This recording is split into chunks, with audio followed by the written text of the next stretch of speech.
Yeah. So in the beginning, God created the heavens and Yep. the earth. There's actually an interesting thing about that it's actually literally in the Hebrew in a beginning, not in the beginning, because the definite article is missing. Yep. Which is you drop that at a Bible study and watch everyone lose their minds. Look out for my worldview. Cloudy when you sinking, got you thinking it's a whirlpool. Caesar in your pockets, you can't see who's in your pockets, but Stevie's inner visions touch your eyes and make the world move. Wifey bob her head and make her curls move. Crown jewel is character, and this ain't immortality with fairy dust. Neverland, never say I never gave you hands if I can't give them back to you. Welcome to the Belfast Podcast, the podcast dedicated to those deconstructing and reconstructing their faith. I'm your host, Luke Byler, and today I got a special episode. It was a surprise. So I had a gentleman named Daniel contact me through a comment on one of my YouTube videos, my video I did about seminary, and he said he's been having some of the same ideas that I expressed in that video. He asked for my email. I gave him the email for the podcast that I will put down here so that any of you who happen to see this might be curious about this can also email me. Feel free. I love hearing from you all. But Daniel and I ended up having a 2.5 hour conversation on Zoom yesterday, and it was just a fun time. We talked about a bunch of things. We talked about how I found my podcast. We talked about his study of the Egyptian polemics and Genesis. We talked about Genesis in general. We talked about reading the Bible as a story. We talked about the Nephilim in Genesis 6, and we talked about Michael Heiser in general. We talked about the host of heaven, the sons of God. We talked about faith and works, just running the gamut on just things that we found interesting. So, as always, I hope that you guys find this discussion interesting, encouraging, challenging, and I will post timestamps in the description so that you can jump to another topic if the one we're talking about gets long-winded for you. But as always, I appreciate you listening, and I will see you in the next one. And my oh wow, it's gonna even like audibly let me know. That's I know, yeah. So we're recording now. Okay, cool. But yeah, if I end up using this, I'll let you know. Like, yeah, please do. And then if please, like, don't put that on the internet. Do what? I can edit it out. If there's anything that said that you're like, please do not put that on the internet, I can edit it out. That's fair. That's fair. I'll try to keep that in the back of my mind. That way I don't say anything that I wouldn't want going up, regardless. But yeah, my buddies and I have actually talked about, because I've got a lot of friends who are one of my best friends. He has a degree in theology and apologetics from Liberty University. Oh, wow. And another of my friends is very deeply involved in theological studies, not academically. And so we've talked about doing a podcast together. So we'll see if that ever ends up happening one day. But what would be your angle, do you think? So I was actually, just before calling you, I was running some errands and I was on the phone with one of those two guys, and we were talking about that. We more or less were thinking, we've heard a lot of people talk, not just in podcast form, but in the church in general, about the process of deconstruction and faith. Yeah. And very few people, he brought this up actually, very few people seem intentional about reconstruction. Yeah. At least in a practical sense. They might talk about it, but he pointed this out. There isn't much like, what do I do to reconstruct? Yeah. How do I build a framework? And so I guess we were talking about that being the focus. I don't know that ever will happen, but I mean, with me being in school right now and just everything I've got going on, it'll probably be a little bit before we get the ball rolling on that. Yeah, that was pretty much kind of the genesis of my own podcast. I mean, you've been listening, so you kind of get that. But selfishly, I want to ask you, because we don't know each other besides a YouTube comment. Yeah. How did you find my podcast?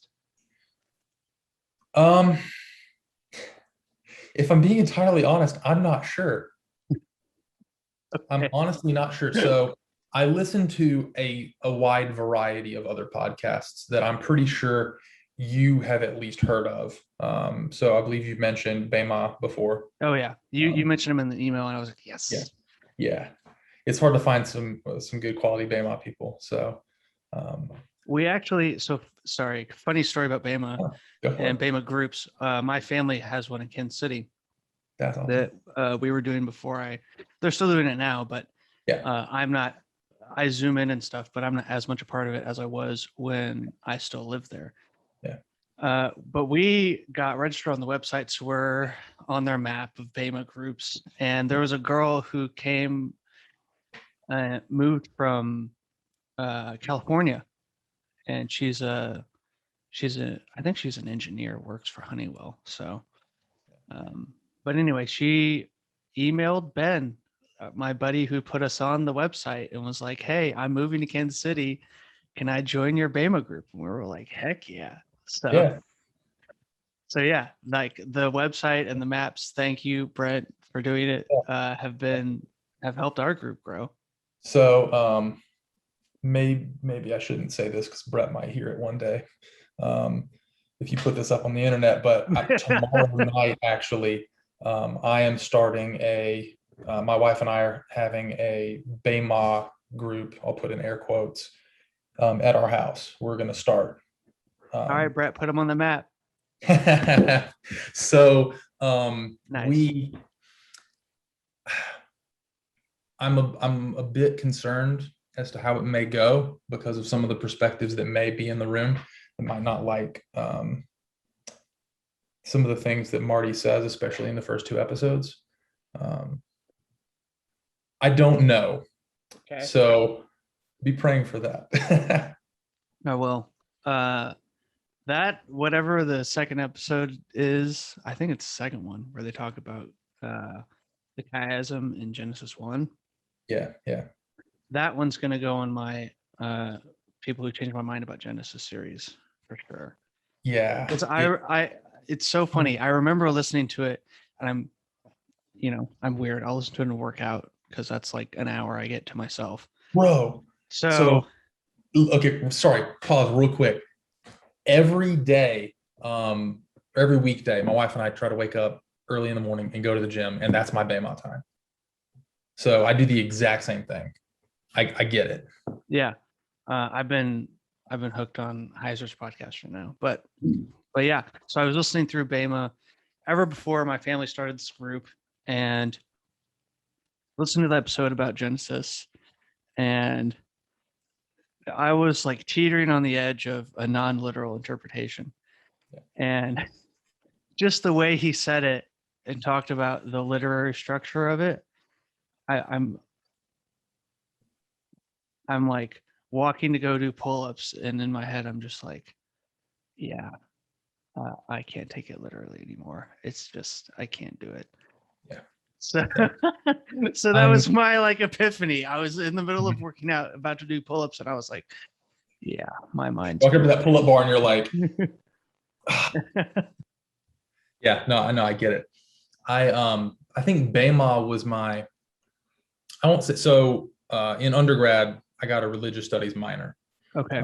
So I've been having literary conversations, but I wasn't quite sure where I sat on the fence. And through that process, BEMA got thrown in the mix. And I was definitely on that teetering edge too. I think I was leaning a bit more literary, not literal. Already. But I mean, after that, there really wasn't any going back for me. The question now is, how far do you push that up? Yeah. And that's something that I'm still kind of wrestling through. So you're at AGTS, right? Mm-hmm. Yeah. At Wake. Wouldn't consider myself AG, by the way. Yeah. Okay. I actually grew up in just to be clear, like no shade to them. My family's a lot of my family is, and I've liked the school so far. But at some level, I feel like the evangelical outsider. Because comments will get made by professors. They'll be like, "Oh yeah, us and AG," and then like some comment about like, I don't know, Andy Stanley will get made. Yeah. And I'm like, yeah, but he's in my camp. Like, yeah. So I grew up AG. Okay. Really, from the time I was old enough to make my own theological, or starting to form my own theological perspectives. And I was actually a youth pastor at my church for 5 years. How old are you, by the way? 24. Oh, shoot. How old are you? All right, 24. Okay, wow. Hit the nail on the head. I turned 25 in like, I don't know, 2-3 weeks, something like that. Okay. Well, happy early. Thank you. Appreciate it. But yeah, so I grew up AG, just about a year ago, left that position to move here and do the whole theological education thing collegiately. So you're where? Oh, like where are you going to school? I know you're in North Carolina. Wake Forest Divinity Program. Got it. Okay. So very liberal institution. I was about to ask. Yeah. So the one thing that I like is they brand themselves, and they really live up to this, as an ecumenical school. So if I wanted to argue that King Saul rode a pink unicorn in a battle that farted rainbows, I could make that argument. But I'd have to be able to back it up. Yeah. And I don't think that I could back that up, just for the record. So you can hold any position you want to at the school, but they definitely, as an institution, lean in a liberal theological bend, and social bend, and a lot of other things. I was going somewhere with that, and I can't remember where. Did you ask a question, or did I answer? We talked about age, you being a youth pastor. Oh, we were initially talking about Genesis. Okay. How far do you push the literary interpretation? Yes, that's what it was. So the more that I start looking at Genesis and literary structure, so here's something interesting that I've sort of realized recently, and you can tell me what you think about this, because this is something I'm still kind of wrestling through. Before you get to that, I'm going to turn my fan off. So give me just 1 second. Yeah.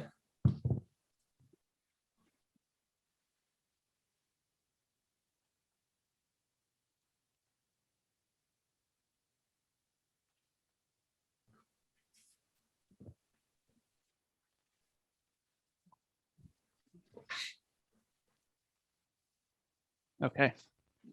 Yeah. So I've been thinking about the way in which literary style doesn't necessitate, like an author interjecting literary style doesn't necessitate non-history.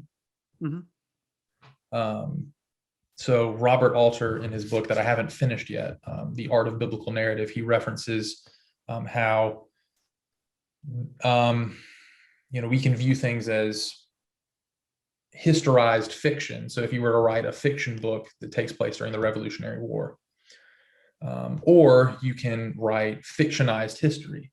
And so he argues that a lot of like Samuel and Kings is fictionized history. It's something that the author was aware of taking place historically, but the author cannot be aware of a private conversation that both King David or David at the time and King Saul had alone.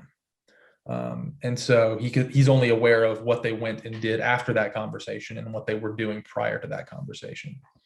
And so that's sort of influenced the way that I've sort of been thinking about, how far to push the primordial history as literary and even beyond into the patriarchal narrative. Does that make sense? Yeah. Are you familiar with Pete Enns at all? No. Okay. He's someone if you're going to do, I'm going to give you the advice my friend Alex gave me, who he was on the episodes about the fundamentalist perspective of the gospel. Yeah. So when I was interning at the church there, me and him, got along really well. Yeah. And when I initially told him about my podcast, he goes, well, if you're doing a podcast about Reconstruction, you need to listen to Pete Enns. He's like, I agree with about 60% of what he says, but he's really interesting. Yeah. I think he went to Duke and then Princeton. I'm not sure. Like very high level. Yeah. I've got a friend at Princeton right now. Scholar. Yeah. He's one of those that's moved from what seems to be a very conservative camp to a more liberal camp. Yeah. Which makes him very interesting and very helpful in like pushing the envelope in evangelicalism. Yeah. He actually got fired from a teaching job because he wrote a book called Incarnation and Inspiration. I think the subtitle is something like The Evangelical Problem. I'm just going to look it up now because I don't want to get it wrong. I think I have actually heard of this. I didn't recognize the name, but I recognize the title of the book. I haven't read it though. Incarnation and Inspiration, Evangelicals and the Problem of the Old Testament. I have heard of that, yeah. Yeah, I want to get it. I have his book, How the Bible Actually Works, which I really want to read. But anyway, his podcast is called The Bible for Normal People. So if you want another one for your rotation, I would recommend that. And it's very much like interview topical style. Yeah. He does some series. So any series that is Pete Enns Ruins X is usually pretty good. Like Pete Enns Ruins Exodus is very, very interesting.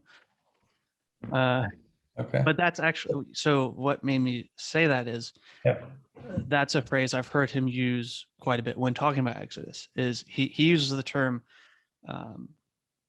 mythical history instead of fictional history. But yeah, I think the same rules apply. Yeah. So yeah, I'm familiar with concepts like that. No, yeah, I can buy it.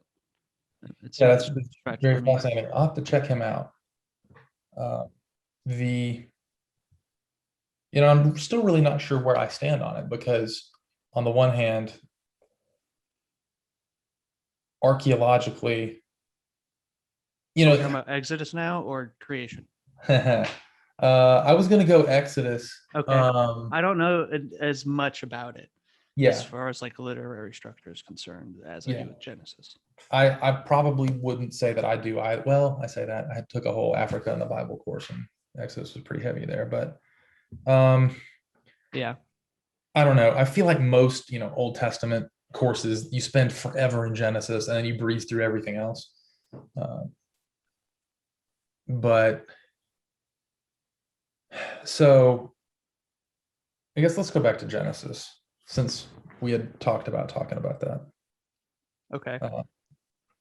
Sorry. Before we go there, I do want to know, how did you find me?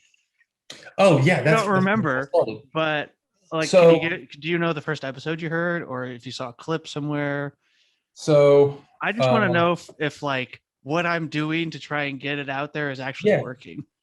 So it's totally selfish, but go ahead. No, I wanted. Well, so I said my minor was in religious studies. My major was in marketing.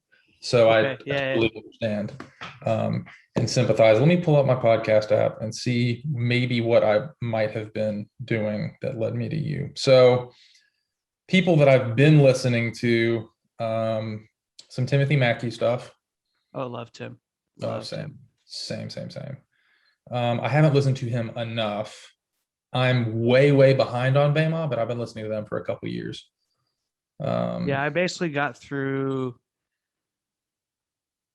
Leviticus and Deuteronomy, and then I listened to a few things in the New Testament. I skipped way ahead. And haven't listened to much since. So I listen through it as our group does it every week. But I would highly recommend session 3. Fantastic stuff. Those two. And then have you heard of the Deconstructionist podcast? Yes, they interviewed Tim, which was a very good interview. Yes, it was a very good interview. I've listened to a few of their things, not very much. I've listened to them for a little while. So I delivery drive pizza. occasionally. And so when I'm doing that, I'll turn them on because I like having something in the background that's, messing with my mind a little bit. But anyway, so I've been listening to those guys. And I think I was actually looking for a video by them on YouTube when I found you. Interesting. Was it my thinking about the Bible with Tim Mackey and N.T. Wright? And it might have been. That's the one that's gotten the most traction. Well, when you name drop 3 big people in Christianity, you're going to get clicks. Naturally. But I also have like 15 comments, so it's pretty cool. Yeah, that is cool. So what I think happened was I was looking for them because of their interview with Tim Mackey, because a friend had sent it to me a long time yes, that would make sense. And I listened to it and I was like, I can't remember what they're called. So I typed in Reconstruction and Tim Mackey and you popped up. And so what happened was I found you there. And honestly, I haven't watched much of you on YouTube. That's fine, because most of it gets repurposed on the podcast anyway.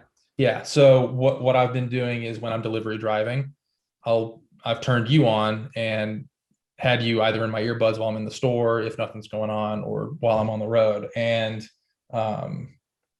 that's been kind of cool because, I don't know. Anyway, so I found you, and then I was actually I was delivery driving, listening to the video that I commented on, but that in the podcast app. And I was like, holy crap, this guy is saying exactly like everything that I've been saying for a very long time. And I need to see if I can connect. Awesome. So no, it's okay. Because that's the thing that I've been realizing. And this is something I realize, and something I've heard Andrew Schultz say a number of times, is that it's so, I'm sure you can realize this having a background in marketing. Yeah. But what's difficult is, as far as podcasts themselves are concerned, like within a podcast app, there is one, it's hard to have people commit to an hour to something they don't know anything about. Yeah. 2, there's no way to do, of course, you can make smaller episodes. Yeah. But there's no way to taste clips of something on the podcast app. Yeah. There's just no way to do it right now. I'm sure it'll come at some point. But the hack for me, and this happens for a lot of podcasts, is there's some people who just watch things on YouTube as a podcast. Yeah. And then there's some people who just see the audio as a podcast. Yeah. Because podcasts and YouTube have had this weird crossover. Thank you, Joe Rogan. But like, I mean, and then there's people like me who like Brilliant Idiots, but only watch clips. I never watch a full episode, never listen to a full episode, but I just watch clips. Yeah. Right. So I've been trying to use that, what I know of how I even interact with podcasts as, but if I don't know you, but if you post clips that are 15 minutes that I find interesting, and I see enough of those, I'll probably listen to your podcast. Yeah. But I'm not going to go unless somebody recommends it to me and says, hey man, you need to listen to whatever for X reason. Yeah. I'm not automatically going to find you out of nowhere. It's just not going to happen. So that's why I cut up the clips and put them on YouTube from some of the episodes I filmed. And then, I make those 15, 20-minute chunks. Get about 4 of those in an episode, and then I post the whole episode by itself, just in case someone seems to find it. That's why I want to do more YouTube-specific videos, like that one that, for me, is the biggest one I've had.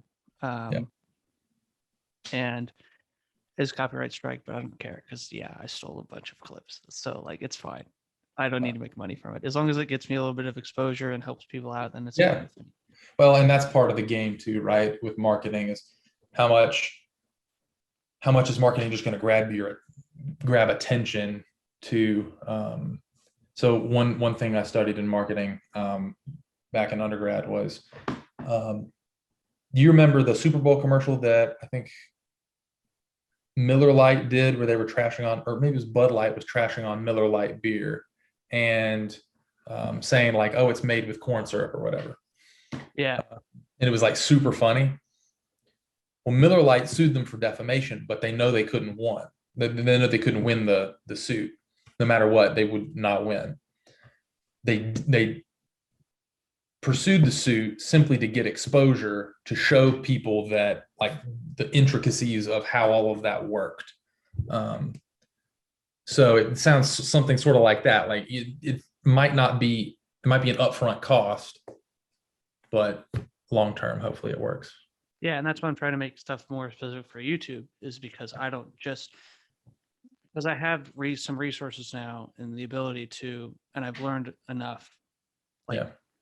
I've learned enough chimpanzee video editing techniques to know how to make an okay YouTube video, right? Yeah.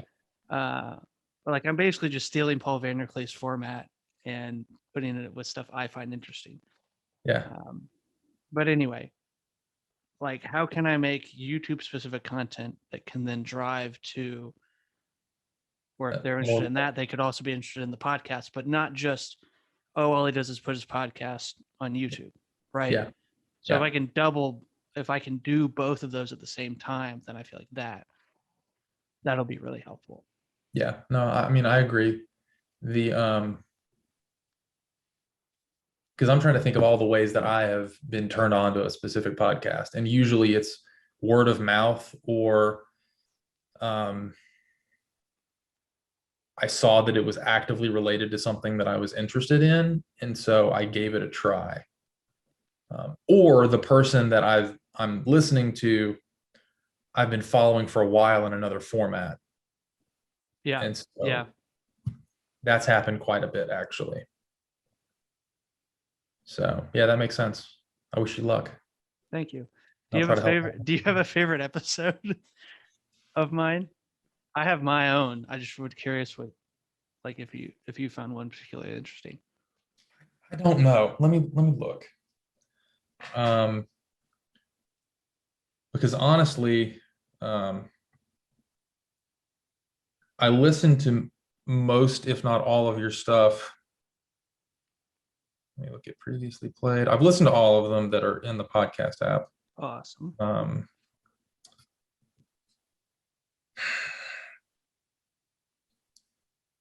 I think I actually found, I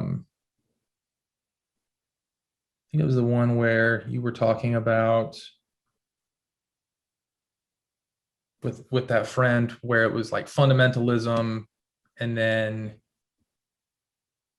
the fundamentalism one was really interesting, I thought.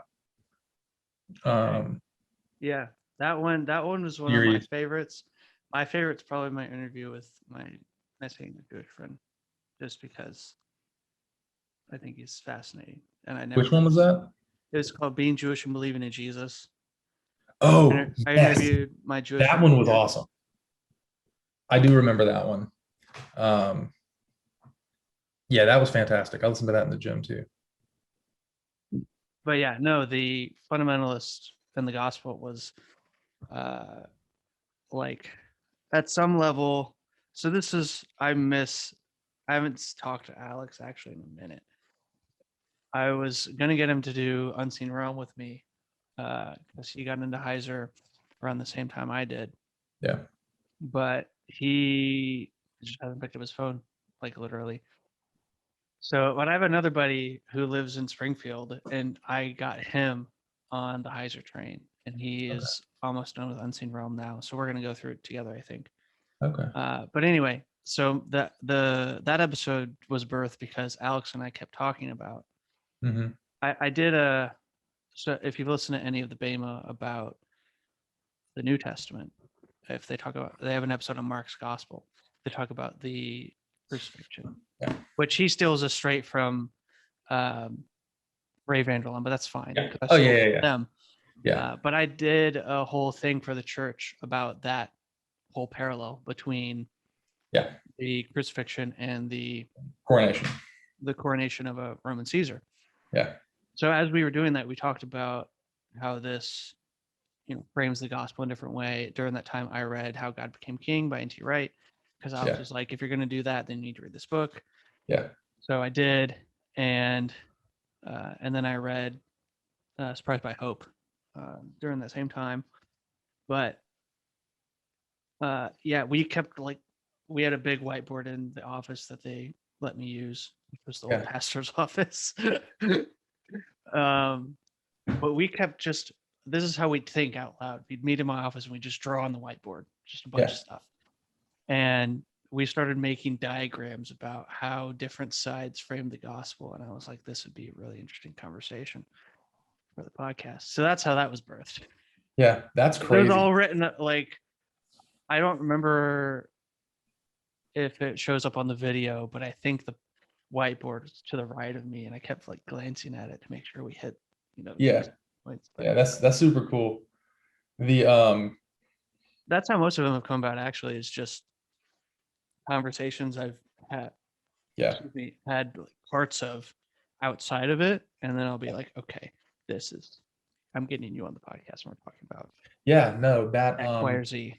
That makes a lot of sense. I recently I have a lot of conversations like that too. Recently, my brother graduated from high school, and so I drove down to where I'm from to be there for his graduation. He wasn't walking, but they were having a little surprise party for him. So I surprised him for that. And he and a bunch of his friends, they're theologically inquisitive.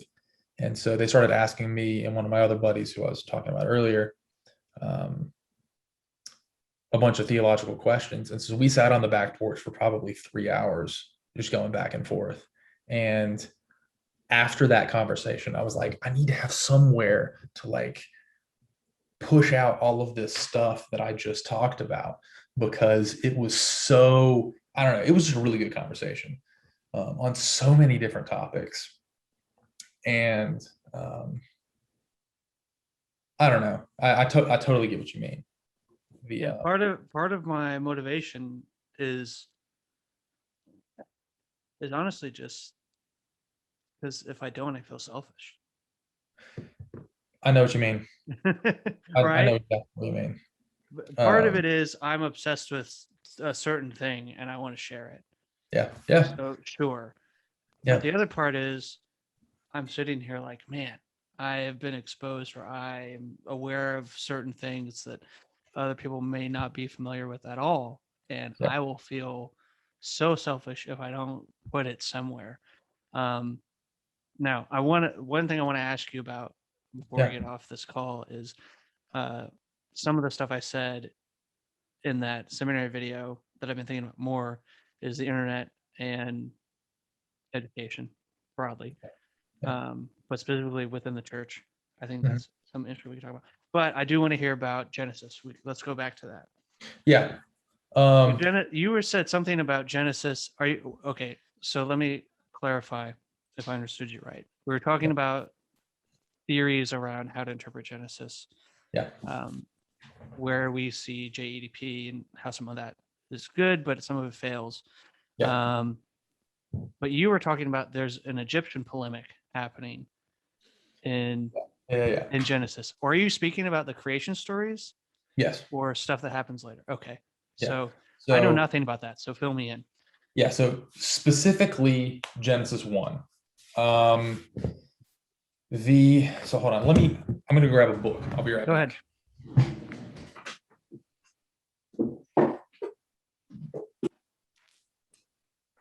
So I got this book here, Ancient Egypt in the Old Testament by John D. Currid. It is. I feel like I've seen it mentioned on Inspired Philosophy. Yeah. So the first few chapters in this, he goes into, and he actually makes, I think I have a quote that I used in my paper. Let me see if I can pull it up. Just pull it. Yeah, pull up your paper. So I had it up because I knew that you were going to ask me this question. And so I was reading through it before we got on. My ending quote from him is from pages 63 and 64 of that book. And he says, if I can find it, while much is made about Mesopotamian influence or parallels with the biblical text, the Egyptian parallels regarding the means of creation are more substantial. So that's sort of his thesis. And I kind of agree with him, at least in broad strokes. Now, I will admit, I'm actually more educated on Egyptian parallels than I am Mesopotamian, Babylonian parallels. Okay. At least I've spent more time with them. I wrote a paper on those, whereas I haven't written really anything on the Babylonian or Mesopotamian parallels. Yeah. What I was talking to you about was more so Babylonian parallels to Genesis 6, which yeah. kind of a different story, but go ahead. Yeah, that I am entirely unfamiliar with, but I would love to hear about that.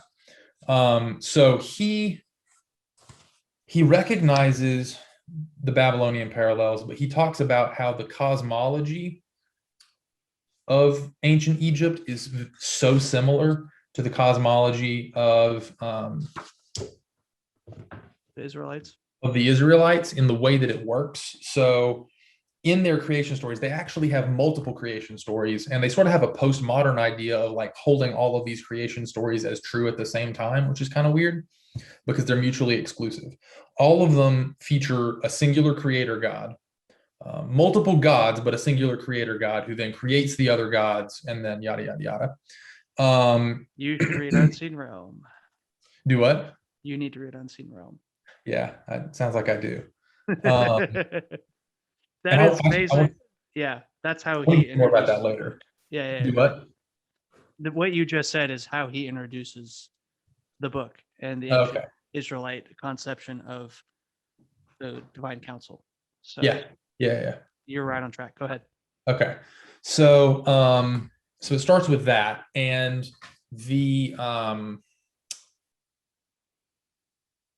God creates in one of two ways. One of them's kind of crude.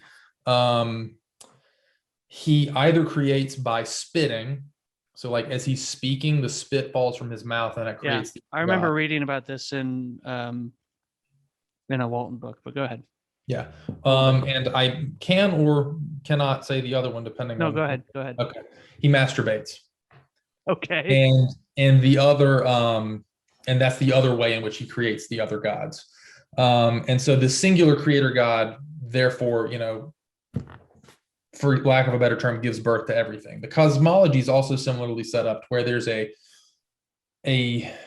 uncontrolled, dark, chaotic water and a sense of namelessness. Yeah. So one interesting theme in the creation account. Name gives it purpose. Yes, name gives it purpose. Name gives it substance and value. Yes.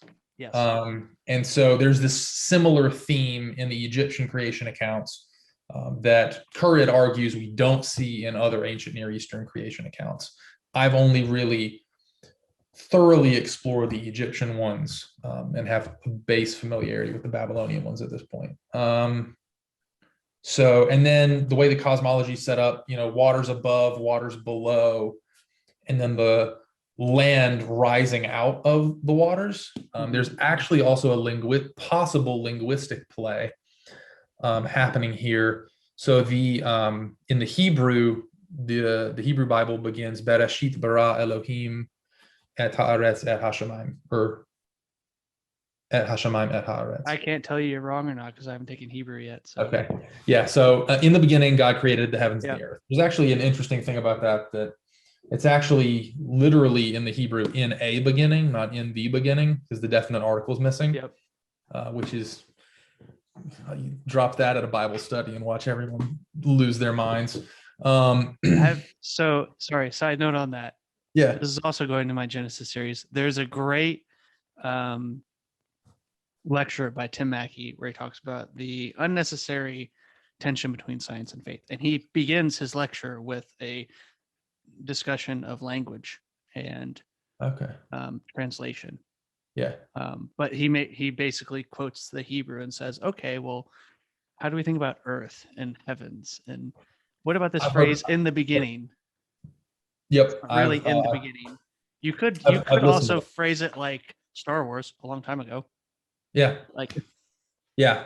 So I have heard that, and it was a fantastic talk. I've actually been meaning to listen to it again, so I've got to go back and find that. But so linguistically, the term berashit, it's I can't remember the technical term for it. So the bet, the B, is the word in, essentially. It just gets smacked onto the front of other words, so it becomes attached. And Rashit is the term for like first or beginning or, start, whatever. So he argues that the term Bereshit reflects, is usually used to refer to the head, the top, or the chief. Like it's not like necessarily chronological. It's also like ranking or height. And he argues that it can sometimes be used to refer to the tops of mountains. And so linguistically, he's arguing that in the Egyptian cosmology, the first thing to appear is a pyramid with a point at the top. And so he connects those two concepts and says that there's this sort of, as the land's appearing in the beginning, I don't necessarily find that argument super convincing, but amid other connections, it may or may not be a similarity. But even just in conceptions of what is sacred space, right? We see this in Ezekiel 28, whereas Eden is also described as the mountain of God. Yeah. Right. Not just like they mash these images together, garden, mountain. Well, it's where the gods live, right? Because they don't live in the desert. The desert is death. They live where it's lush, where there's rivers flowing, where there's going to be food. And they live where no humans are, up on the mountain. So like Ezekiel 28, it's like we can smash those together and, it makes sense. Yeah. And that's one thing that I think a lot of modern American Christians struggle with, is this idea of being able to take images and the ways that the prophets specifically push things together or subvert expectation and play literarily with ideas. It's subtle and it's beautiful because it's subtle, but it's difficult. And so I think a lot of people don't recognize that. And when it's pointed out to them because it's unfamiliar, they kind of recoil from it.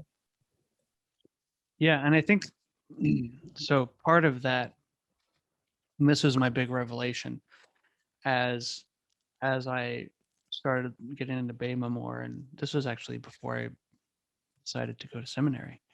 One of the things that kept hitting me was, this actually came from part of this revelation came from a Peterson lecture where he talked about the necessity of story. And yes.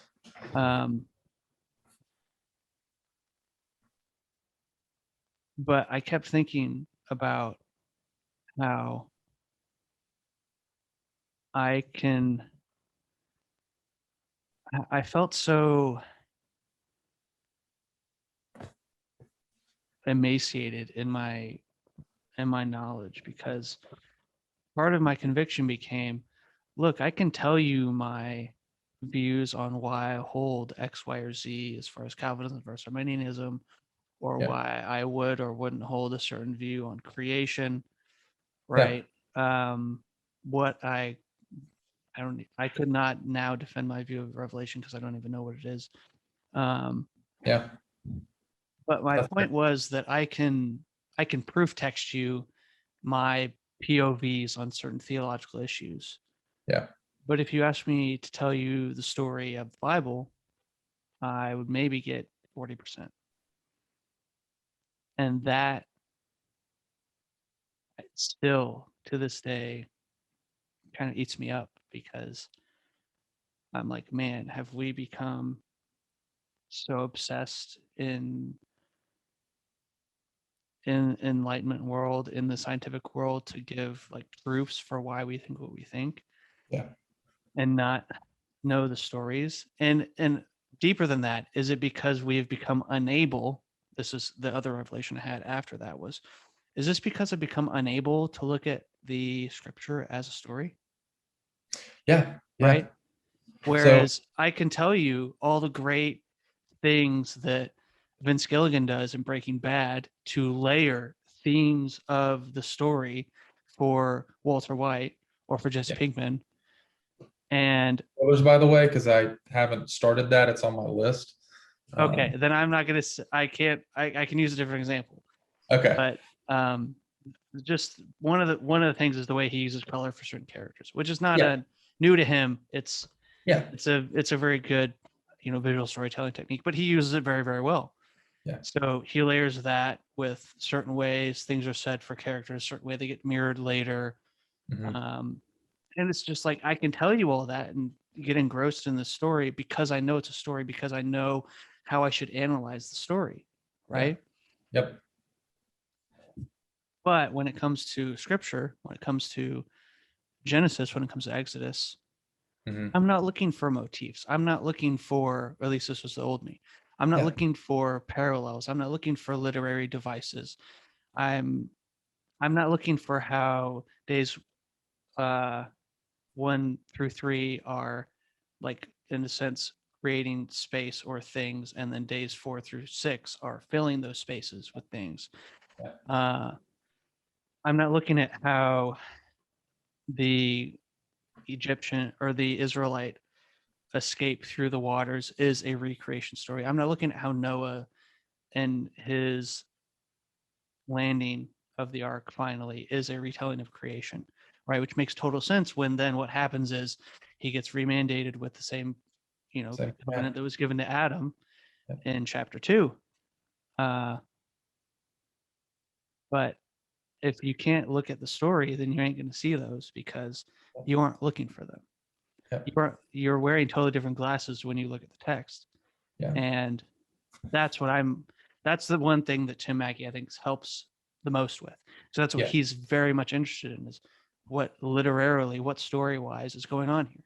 And I was having this exact conversation with a fellow intern at my internship right now, turned friend. He and I have very different views, I think, on some things, but we have very similar views on a lot of others. And we were talking about how so I brought up the fictionized history thing again, right? Even if you want to view it as history, one thing you have to understand is the author is framing that history in a certain way, right? With the word choice, the way in which the words are used, the order in which the words are used. And so you can totally believe in a literal 7-day creation, a 6,000 or 7,000 year old earth, whatever, and still hold to, and I don't think that's necessary, and I don't particularly hold to that myself, but and still hold this literary view of the work that you hold in your hand when you hold a Bible. And you can turn to the first page and see those things, but your emphasis can't be on, is it history? Right? Because the minute your emphasis is on, is it history, you're missing the point. Like you were saying, it's not, let me prove that this is history. It's, what is this story teaching me, history or not? And even if it is history, it's being framed in a certain way to teach a certain lesson. And so even the this is an example I like to use a lot now when we talk about inerrancy. So this could get us into some interesting things here. Just to like frame it, the Jews are willing to do way more stuff with the text than we are. Yeah. Like, they play with it in so many ways. Even the way the New Testament writers quote it, which is what I'm about to speak on, is Paul's like, the rock that was in the desert was Jesus. And you're like, that's not in the Old Testament. The Jewish assumption was that it was just the same rock. Yeah. Right. But that's not, you can't prove that. Yeah. Example I love, because I wrote a paper on Matthew 12, or an exegetical paper for my research and writing class last semester on Matthew 12. What? So are you killing that Pardes? Have you not reached that point in BEMA yet? No. Okay, never mind. Don't worry about it. Okay. It's a long conversation. Okay. I did listen to his episode on Matthew 12. So if you're referring to that, then no, it was something. But okay. Anyway, so I wrote an exegetical paper on Matthew 12. It was actually the second half of Matthew 12, because Matthew 12 is really long. Yeah. But it was focusing on the whole discussion of Jesus's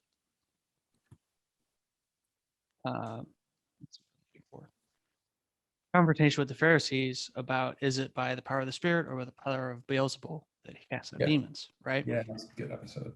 Something that is fascinating, and I'm not going to be able to give you the Hebrew words specifically, Yeah. But one thing that I realized when I was researching it was there was a bunch of debate around what precedes that whole incident, which is Matthew's quotation of Isaiah.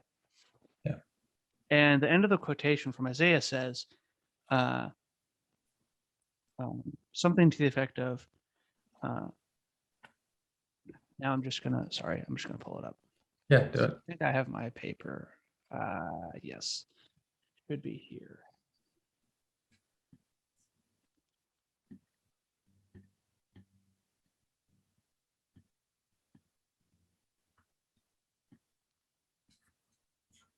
I didn't recognize any of my. Here we are.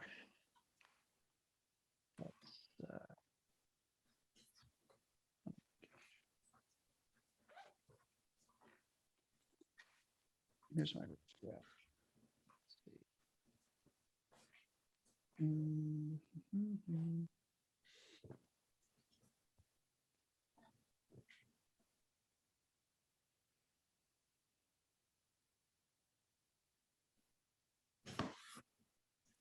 There's that.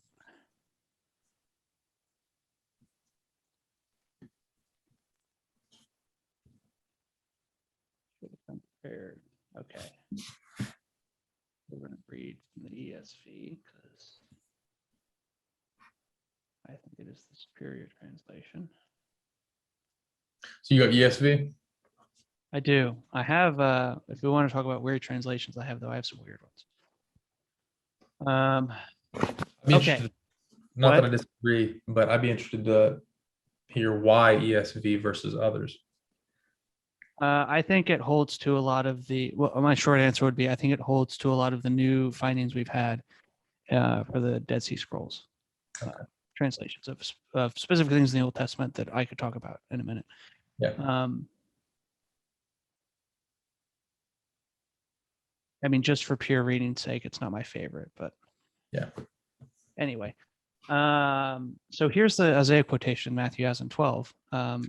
I'll just read it. It's a few verses long. Behold, my servant whom I've chosen, my beloved, whom my soul is well pleased. I will put my spirit upon him, and he will pour out justice to the Gentiles. He will not quarrel or cry aloud, nor will anyone hear his voice in the streets. A bruised reed he will not break, and a smoldering wick he will not quench, until he brings justice to victory. In his name, the Gentiles will hope. And there's other translations that say, in his name, the nations will hope, which I think is very interesting for other reasons. Anyway, the quote in question here is this phrase, he brings justice to victory. Now, the original word that's used in Septuagint is one that would mean to bring forth, right? Which is to bring justice, to bring forth justice to victory. Now, when this Matthew, Isaiah 42? Yeah. Okay. That's interesting. What's up? That's interesting because this is also part of a section I believe quoted on the Mount of Transfiguration. But anyway. So yeah. Interesting. I'm just trying to link things in my head. Sorry. You're good. But what Matthew does is he changes that word from the Septuagint translation. Huh. He changes it into a word that means to cast out, to exercise. Well, then you ask why? Well, because the whole debate they're about to have for the rest of this chapter is, by what power does Jesus exorcise demons? And Matthew's point is, because the Spirit is upon him. It's by the power of the Spirit that he exorcises demons, not by the power of Beelzebul. Yeah. But I love bringing this up when people bring up inerrancy, and I'm like, well, the Jews are willing to do a bunch of stuff with the text that we would never do. Yeah. Yeah. And he does it to prove his theological point of, look, he's the Messiah. He is the son of David, right? And there's a bunch of interesting stuff about David and Solomon and exorcism if you want to look that up. Psalm 91 is a good place to start, by the way. Because we think it's just lost on us that, like, why would Jesus be exorcising demons? And that would be a sign of his messiahship. Yeah. Well, it's because we never learn about Psalm 91 or other things, lost psalms that were found at Qumran that seem to be exorcism psalms, Psalms of Solomon, how Josephus talks about. I have some of that in my paper too, by the way, things that Josephus says about Solomon. Yeah. But anyway, all that is to say that there's just, as far as literal readings or using things in a literary style to prove a point, that's exactly what Matthew's doing here. Yeah. I mean, the Gospels aren't void of it either, right? We talk about Mark and his parallel with the Roman coronation. Was Jesus really offered wine mixed with myrrh right before he got crucified? I don't think so. I don't think Mark cares. Yeah. Mark doesn't care if it was real or not. Mark's proving a point about Jesus' kingship. Yeah. It's way more than did it actually happen. Yeah. Well, and, all of the ways that trickles down, I ended up using that talk about Jesus' royal coronation of the cross, after this last election. You see all of the posts go up about, no matter who is president, Jesus is king. And then you see the clapback, right? It does matter who's president because yada, yada, yada, yada, these points. And, they bullet point it from there. And I posted a 10-minute video to Instagram. I almost never post Instagram, period. But I sat down because you can edit this out if you want. I was pissed. No, I don't like. I was just as long as you're not saying like the F word, I don't care. Okay. So yeah. I just try and keep it mostly like clean, just because I know I'm probably going to hit a lot of evangelical and fundamentalist people. Yeah. And if I'm out here talking like bad Christian, I'm going to totally turn them off. Yeah. So no, I 100% understand. But yeah, so I was mad because the whole debate was so stupid. And so I brought that into it. And I said, here's the thing you have to understand about Jesus, was that he was political, but he was not political in the way most people think of politics. He was subversive. And he changed the game. And if we as Christians are going to try to get political, we need to do the same. And that means not, I don't know. I don't want to give the whole rant again, but so you're right. You want, dude. Do what? You can if you want. It's been a second since I looked at it, but I did. Go ahead. Finish what. I was just going to say, essentially the talk that I was giving was, this is the way that the gospel chose to frame Christ. And if you call yourself a Christian, then you have to do something with that. If you want to reject it, but at least be honest about your rejection of it. And then we can have a conversation about that. Because if you want to call yourself a Christian, but you want to reject that, then that's something we have to address. And so I don't know. The thing that I kept saying, especially after what January 6th happened, is I kept saying, I think a lot of people, the whole scene, I believe it's in Matthew, the scene where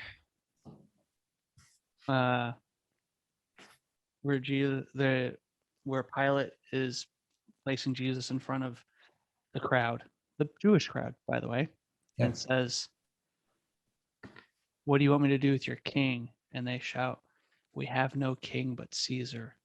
Mm-hmm. I think we can learn a lot from them. Yeah, that's that. That punches right to the gut. Yeah. And because they wanted to keep their position. The Jews were, rightfully so. They were scared that, well, hey man, if he's gonna, like, he's not taking over Rome like we thought, A, and B, if Rome gets too mad, then us Jews are gonna lose our like, not great, but like okay spot, our deals with, well, it would shake the status quo in a way that was not favorable for a lot of people, and even the people who it wasn't favorable for, they grew used to. Sorry, I keep getting phone calls on my phone, and they'll leave a message. That totally threw me off. What was I saying? We were talking about the Jewish. Oh yeah. What would you say? position under Roman authority. Yeah. So it shakes the status quo, right? If Jesus has come to shake the status quo, and if the status quo changes, that means you're put in a new place, and most people find that uncomfortable. And so, he rejected many aspects of the religious authority that was partnering with Rome and all of that stuff. And it was not favorable for a lot of people.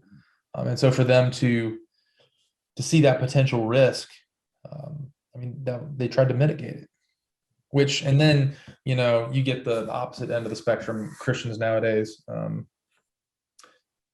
like to swing the anti-Semitic route. Oh, those blasted Jews and all their, yada, yada. And that's just totally the wrong perspective too. I don't know.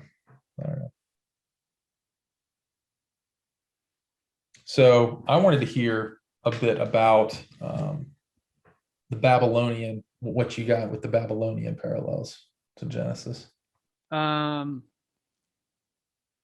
Well, the biggest one, I don't know enough about the creation stories themselves to point polemics there.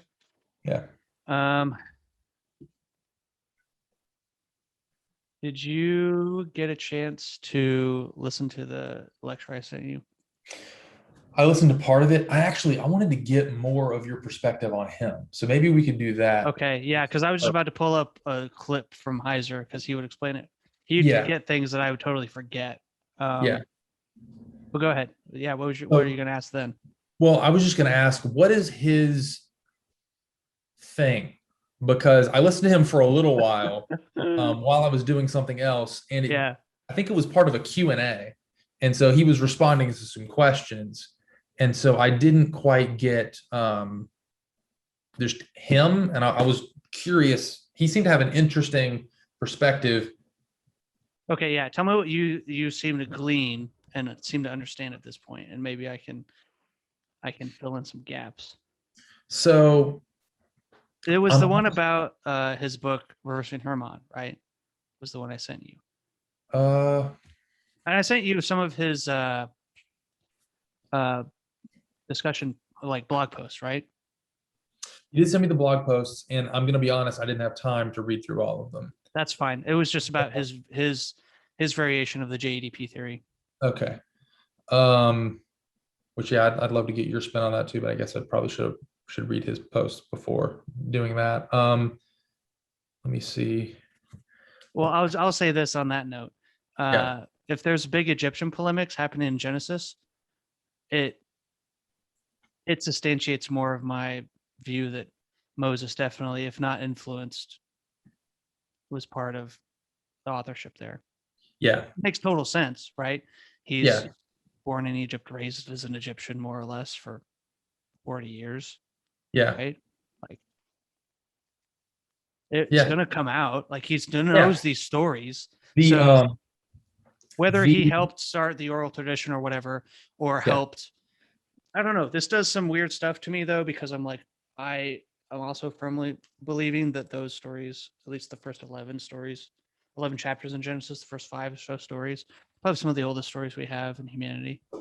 So that, or maybe Job. But at least orally, not written, obviously, but so oldest stories, I kind of have a different perspective there. Okay, go ahead. This could go on for quite some time. This gets into like textual criticism and all of those big words. I pulled up the Michael Heiser video, or Heiser. Let me see. The video is called, it put me in 2 hours into a... Oh, sorry. It must have skipped to you where I had left off, because that is the Q&A. He lectures on a book he wrote called Reversing Hermann. Okay. For an hour before that. So it's not super long. So I should probably go back and...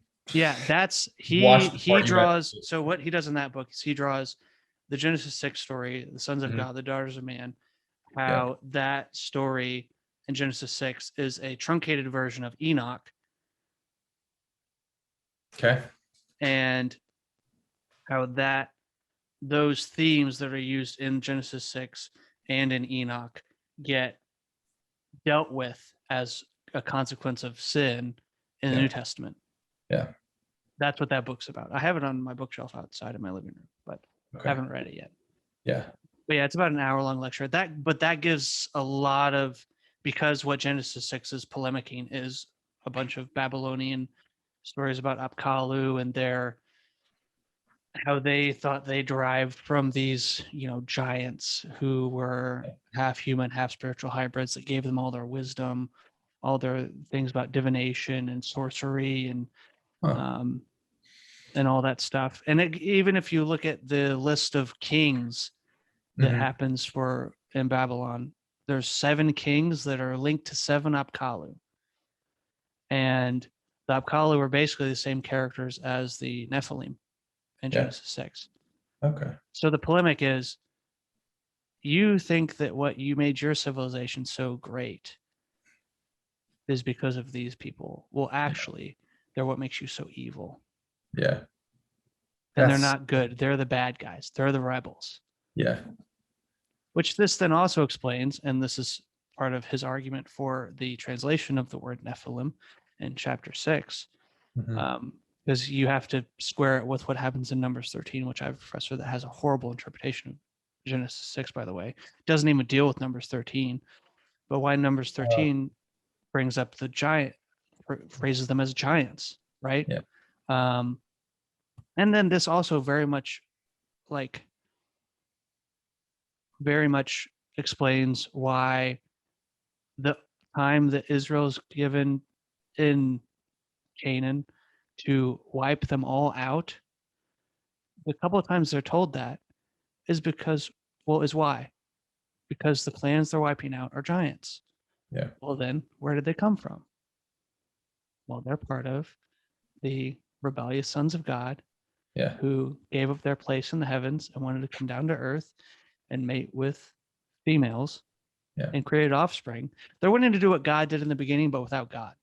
Yeah. Right? Yeah. So basically the command is wipe them out. Because why? Well, because they're not mine. They're not part of my creation. Yeah. They're a rebellious creation. So take them away.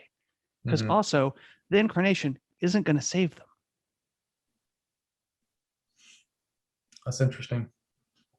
But yeah, it makes sense of why this is then my apologetic argument for why does God command for a clan to be wiped out in Joshua? It's there are reasons that don't make sense to our mind, but in their whole story made complete sense. Yeah. Yeah. So I don't want to commit chronological snobbery either, to quote C.S. Lewis, and say, well, just because we do it differently now means it's not justified at all or doesn't make any sense. No, it makes total sense. Yeah. So yeah, that's what he talks about in that lecture. Yeah, that's interesting. I've never heard that before. No, I had neither until I read it a month ago. Yeah. He's a whole chapter in this book called Holy War that talks about the killing of the giant clans. Yeah. That's interesting. I'll have to look into that. I won't necessarily say, obviously this is my introduction to it, so I don't really know how I feel about it. That's broad strokes. Yeah. Broad strokes. Anyway, but I can give you some more, that's a specific argument he'll make. Yeah. Yeah. If you want broad strokes on him, what's your initial impression, I guess? Well, so coming from Wake, I have a very different they have a very different theological approach or textual approach. Okay.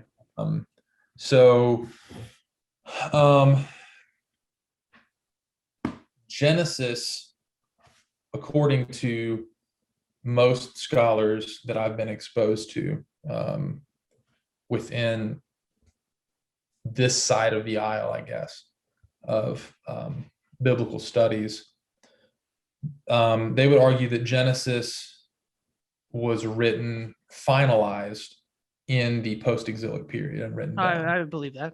Yeah. I don't have any issue with that. Yeah. And so my bigger point on the stories of the first parts of Genesis were, I think those orally have gone back a long time before they were ever written down.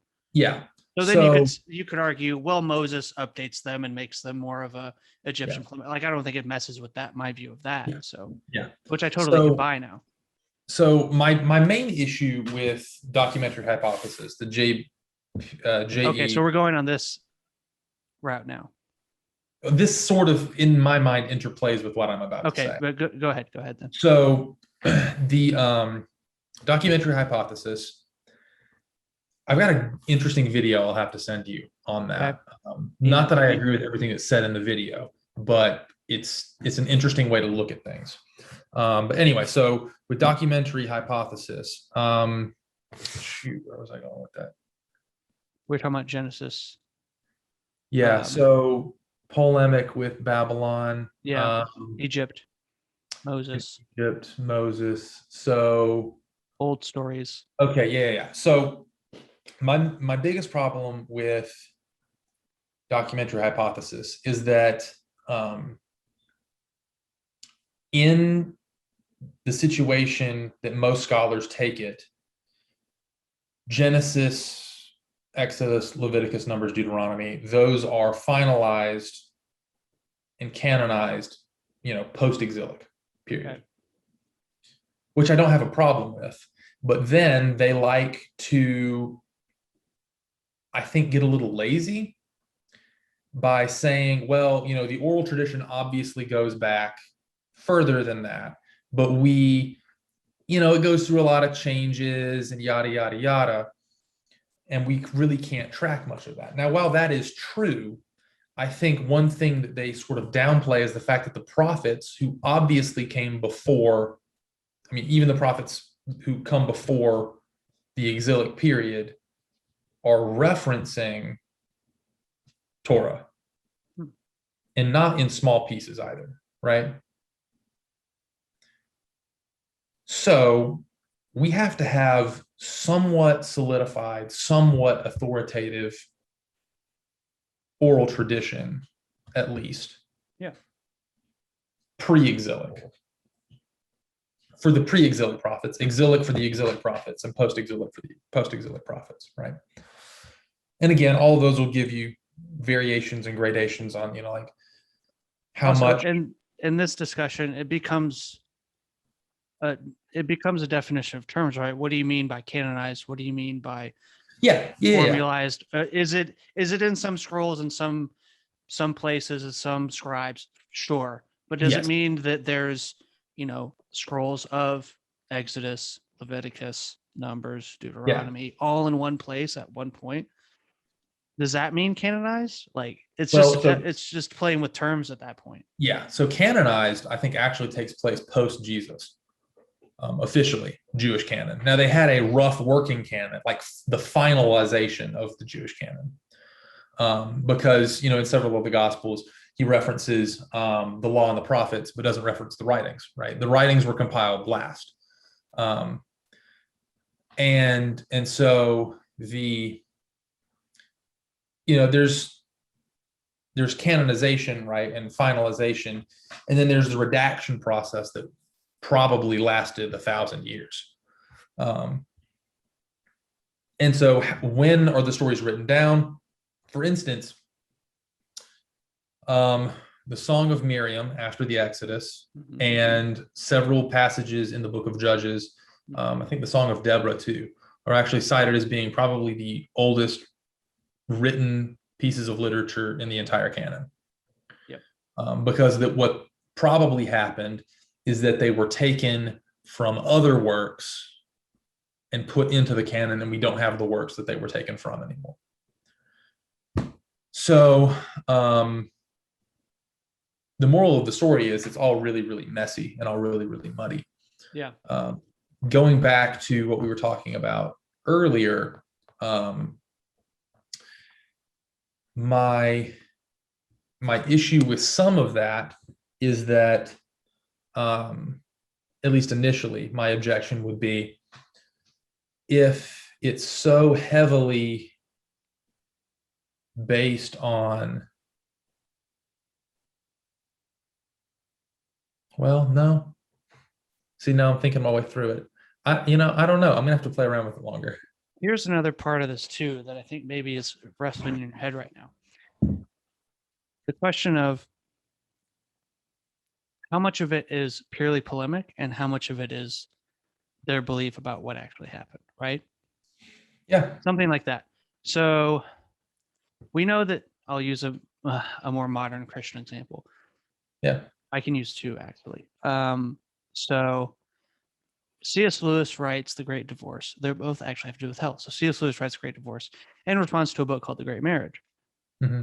Well, okay, how much of his, you could argue, how much of The Great Divorce is meant to be just a shot at The Great Marriage and not its own literary work? Does it make sense?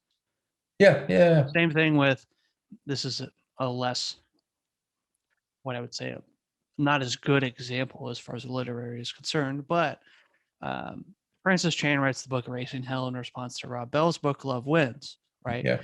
How much of that is Chan trying to just be like poking at Rob? Yeah. And like, oh, Rob's wrong. It's not, from what I understand, I read like a few chapters of it, and I've read The Great Divorce a few times. Yeah. I haven't read The Great Marriage. The Great Divorce is polemicking, but it doesn't sound to me like Lewis is like, and in this section, he makes this point, so I'm saying X, right? Yeah. He said X, I'm saying Y. I think what a smart polemic does is says, nope, they got it wrong in these areas, so I'm going to twist my or my story to make it fit this way. I think that's what's going on in a lot of Genesis, especially in Genesis 6, is say, look, we think this is the actual story, and we just think the story you're telling is wrong. Yeah. So, well, I mean, it's just like Genesis 1 or Genesis 2 and 3, where it gets framed in a certain way that draws at least the ancient Near Eastern eye towards certain things that the modern eye wouldn't catch. Mm-hmm. And the reason being is because you've grown up and learned in a framework that taught you one way, and the biblical narrative is completely subverting it. And so it doesn't have to even assert the point being asserted by the other side because it's so naturally there. This is, as you're saying this is a weird example, but it's an example I keep bringing up to people. Not in this scenario, but just this movie I love. This is what Tarantino does in Django Unchained. It's exactly what he does, right? What he does is he says, okay, I'm going to flip the, like, what you could, I'm not saying this is the best way to frame these movies, but what you could argue as a white colonialism narrative of cowboys in the West. Yeah. And make it the black slave is the cowboy. He's the hero. Yeah. Right? There's that great line, which I can't quote, where Django's going through the town on his horse and all the slaves are looking at him. He goes, what? You ain't, right? Yeah. Why? That Mick Jenkins says, that's a reference no one's going to understand. But yeah, like what is, and he gives him the big hero shot when he kills the slave owners, right? What is Tarantino doing?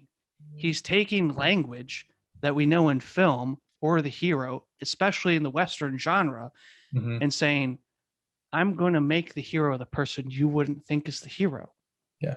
What he does doesn't make the movie less better because it's some sort of polemic against the Western genre or repurposing of it. Oh, absolutely. If you know those, you see it, right? Mm-hmm. Yeah. And the fact that the KKK is the biggest running joke in the whole film, I think is hilarious. Anybody who thought Tarantino was racist for that movie never watched the movie. But yeah, if you know those things, then you catch the other things he's doing, but that doesn't take away from the movie as a movie by itself. Yeah. Right. Yeah. So I guess what I'm still probably working myself through with Heiser's work. Give me your general conception, and maybe I can either tell you you're right or fix it for you. Yeah. So I don't know. There's something about the way it interacts with the book of Joshua that intrigues me. But because I've still been formulating my perspective on the book of Joshua for basically the last 3 or 4 years, because I don't have that nailed down, I think this is just another part of the equation I have to throw in there. Does that make sense? Yeah. But it's a very interesting, fascinating part of the equation that I like. I mean, the giants reappear because the Israelites don't kill them all, right? Yeah. They're the Philistines, right? They show up later as Goliath. Yeah. Yeah. But anyway, yeah. So to give you like broad strokes on him as a scholar, I've been following him he's another one of those people where if you ask me how'd you find out about him, I'd say I don't know.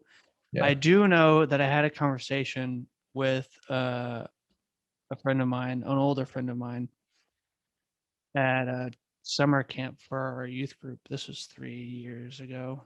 Yeah. And we were talking about a bunch of different stuff in there, and he goes, "Yeah, you should look at this guy. He has a Bible podcast called the Naked Bible Podcast." And I was like, interesting. And he goes, "Yeah, he believes in like other gods and stuff." That's like the only thing I remember from the conversation. And I was like, that is weird. Yeah. But he didn't really explain it. I don't know if he could explain it to me at the time or not. But anyway, that's all I remember from the conversation. And then it was 2 years later that I finally ran into him. It was probably a YouTube video. Yeah. Probably. He posted a lot of good clips from him doing lectures and stuff. Yeah. But yeah, and then I saw him I looked up him in interviews. Yeah. To get his views, and then bought. I have 2 books of his right here, actually. So this one's Unseen Realm. It takes you through. Here's my plug. Before I go through it on the podcast, him going Genesis to Revelation with an eye for the ancient Israelite view of the supernatural world. That sounds very interesting. It is. It is what I find so difficult, which is why I was so happy with how you talked about the divine council like an hour ago, right? When you were talking about creation stories, I was like, okay, yes, exactly. Because he starts there. His big thing was he had a friend, and he talked about this in, I think, the first chapter. He had a friend when he was a doctoral student say to him, he had his Hebrew Bible at church, and he goes, "Mike, you need to read Psalm 82 in Hebrew." And he goes, "Okay." In Psalm 82, I'm just going to pull it up. Yeah. I actually wrote I could send this to you if you want. This kind of goes with the giant stuff we were talking about a little bit. This was in my Old Testament theology class. Yes. So I wrote, it was a discussion board post. It ended up being 1,200 words. So there we are. Wow. I had to make my argument. The question was about the formation of Israel. And one of the specific words my professor used tipped me off to what I was going to say. He said, "Why would God raise up a nation through Abraham?" And I said, I'm going to talk about cosmic geography, which we can talk about in a minute if you want to. Okay. But let's read Psalm 82. I have it quoted in this paper. Where is it? So I need to get a glass of water, so I'm just going to carry my laptop with me. You keep talking. Go ahead. Yes, here it is. So here's Psalm 82. It's just 6 verses long. I think you'll find this language interesting. God has taken his place in the divine council. In the midst of the gods, he holds judgment. How long will you judge unjustly and show partiality to the wicked? Give justice to the weak and the fatherless. Maintain the right of the afflicted and the destitute. Rescue the weak and the needy. Deliver them from the hand of the wicked. They have neither knowledge nor understanding. They walk about in darkness. All the foundations of the earth are shaken. I said, "You are gods, sons of the Most High, all of you. Nevertheless, like men you shall die and fall like any prince. Arise, O God, judge the earth, for you shall inherit all the nations."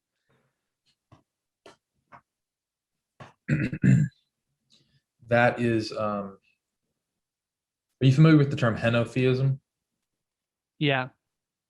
Just explain it for me for a second, just so I make sure I'm thinking of the same thing. Yeah. So henotheism is essentially what, and so I learned this term in my Old Testament 1 class. And then I was talking to one of my buddies, and he was doing just a read through of the Old Testament. And I brought the concept up, and he was like, oh my gosh, I've been thinking the same thing. And so he independently came to the same conclusion that ancient Israelites, including probably Abraham, were henotheists. Henotheism is essentially the belief that other gods exist, but you're going to worship one of them. Okay. What I would believe and what Heiser would posit is a little bit of a henotheism doesn't quite capture it. Yeah. Okay. So I guess we're going through this now. So I'm going to reference this paper just because it was a final formulation of my thoughts. Yeah. After having read through the book, and I've listened to probably, how many hours have I probably listened to him lecture? Maybe 10, Okay. 15. I've listened to way more Peterson lecture than him, though. Like, Jordan Peterson? Yeah, I was on the Peterson train. Oh, I've been on it for about 3 years.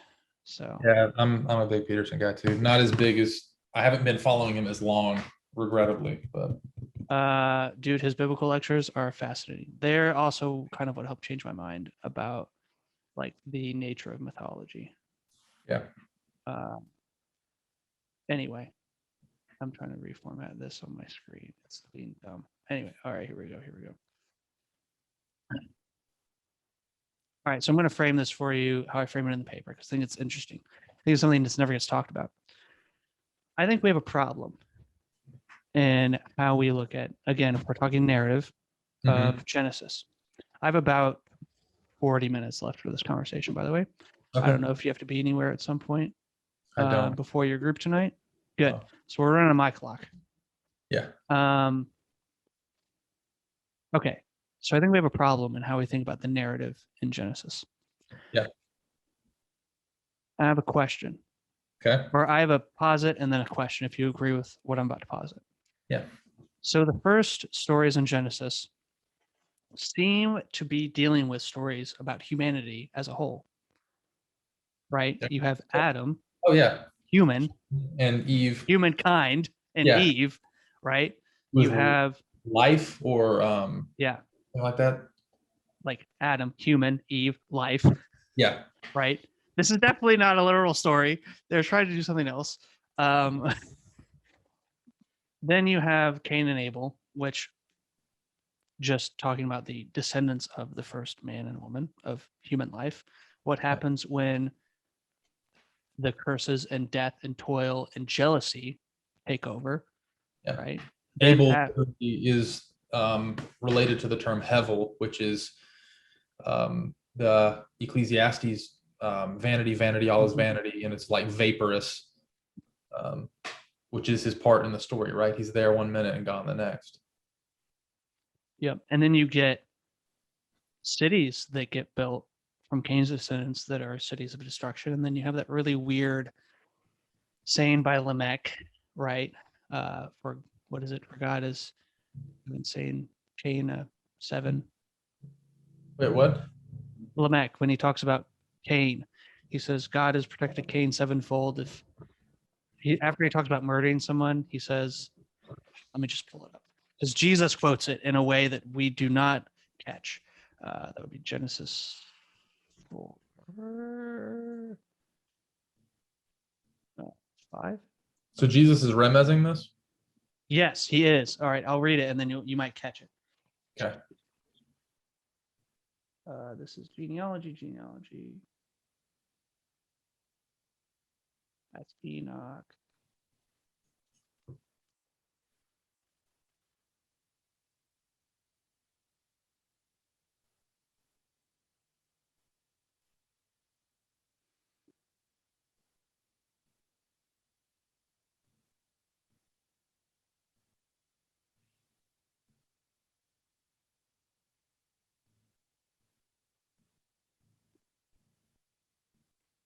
No, that's 6. Where is it? I should know Genesis better than this. Here it is. Okay. I have made a promise to myself from a friend's challenge that I'm going to commit Genesis 1 through 11 to memory. Oh, wow. Yeah. I just think they're some of the most important stories in the Bible, probably besides the Gospels. I agree. Okay. I'm just going to read from 19 to 24. Cain has a son, and one of them is Lamech. Lamech married two women. First, oh my gosh, what's the word? I almost said polytheism. Is this what chapter is this? Genesis 4. This is at the end of the chapter, verse 19. Lamech married two women, one named Ada and the other Zillah. Ada gave birth to Jabal. He was the father of those who lived in tents and raised livestock. His brother's name was Jabal. He was the father of all who played stringed instruments and pipes. Zillah also had a son, Tubal Cain, who forged all kinds of tools out of bronze and iron. Tubal Cain's sister was Nema.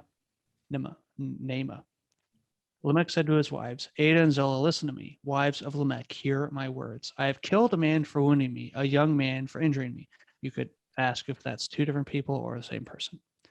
Then he says this, if Cain is avenged 7 times in God's promise to Cain, right?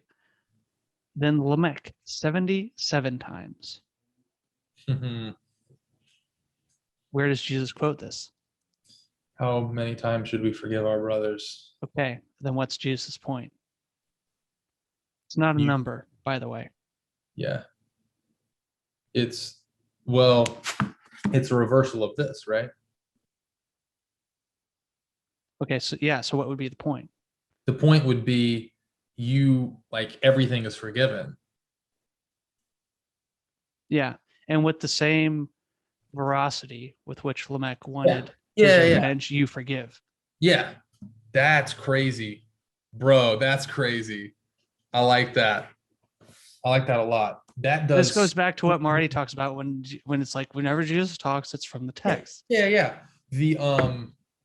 So for my I translated the entire book of Jonah myself for yeah, you told me about that. My final project in Hebrew, and there are so many interesting things at play between Jesus calming the storm, Jonah, and Genesis 1. It is amazing. And so this sort of reminds me of that because you can do so much with this. Okay, but anyway, back to the thesis I was trying to outline. So the first stories in Genesis deal with what could be seen as all of humanity. You have Adam and Eve, human life. Cain and Abel, what happens when the curses that are given to humanity manifest themselves in jealousy and rage.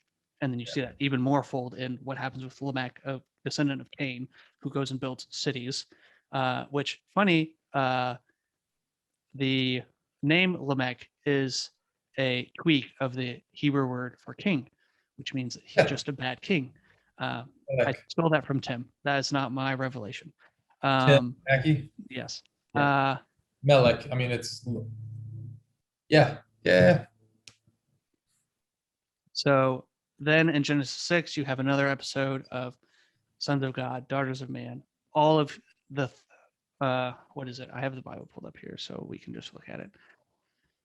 Verse 5, which we'll talk about. The Lord saw how great the wickedness of the human race, this is how the NIV translates it, because it's yes, that is a correct translation of that word, had become on the earth, that every inclination of the thought of his heart was evil all the time. This is 6? Yeah, this is chapter 6, verse 5. Right, so this has to do with all of humanity becoming wicked. Then you get the flood, whether you're going to debate if it's regional or global. I don't think it matters for what the story is trying to say. Yeah. Because then you get what we talked about just now is the reinstantiation of the covenant given to Adam, given to Noah, that all the descendants will come from him. Yeah. Then he fails. Why? In a similar way of Adam, right? Because he becomes a vine dresser. He becomes a gardener. And then we could debate what happens with him and his son, which I do not want to get into right now. But yeah, that's Heiser fair. also has a very different interpretation than Marty on that story, by the way. Really? Yeah, I don't know what it is. So all I know is they're different because I debated a friend about it. And then after that, you have Babel. Yeah. Which also seems to be, well, it just the text says. Slowly expanding what? sense of evil. Is that slowly expanding sense of evil? Yes, slowly expanding sense of evil, but also now the whole world had one language and common speech. As people moved eastward, they found a plain in Shinar and settled there. They said, "Come, let us make bricks, bake them thoroughly." Da, da, da. So, but we obviously have a story dealing with all of humanity, at least as far as the narrative is concerned. Yeah. At the end of chapter 11. Yeah. We get to chapter 12, first verse. And the Lord said to Abraham, "Go from your country and your people and your father's household to the land I will show you. I will make you a great nation, and I will bless you. I will make your name great, and you will be a blessing. I will bless those who bless you, and curse those who curse you. And all the people on the earth will be blessed through you." Some translations say all the nations on the earth, which is also very interesting for reasons we'll get into in just a minute. So what I posit is the first 11 chapters of Genesis have something to say about all of humanity. And I had a little joke in my paper. I said in parentheticals, it's in the name, Adam. Yeah. Then goes on to tell about all the things we've just talked about in those stories. At the end of that story, okay, so here's what I posit. So when you go from 11, a story about all of humanity building a tower, God dividing them up, and then you jump to chapter 12, you no longer have a story about all of humanity. You have a story about one man, which God's going to make a nation from. So here's the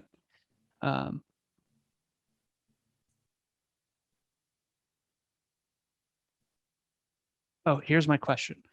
But from the first stories, God was interested in parting with all of humanity. So why now only one nation? And I believe the answer lies what happens in Babel. And we know the story of Babel.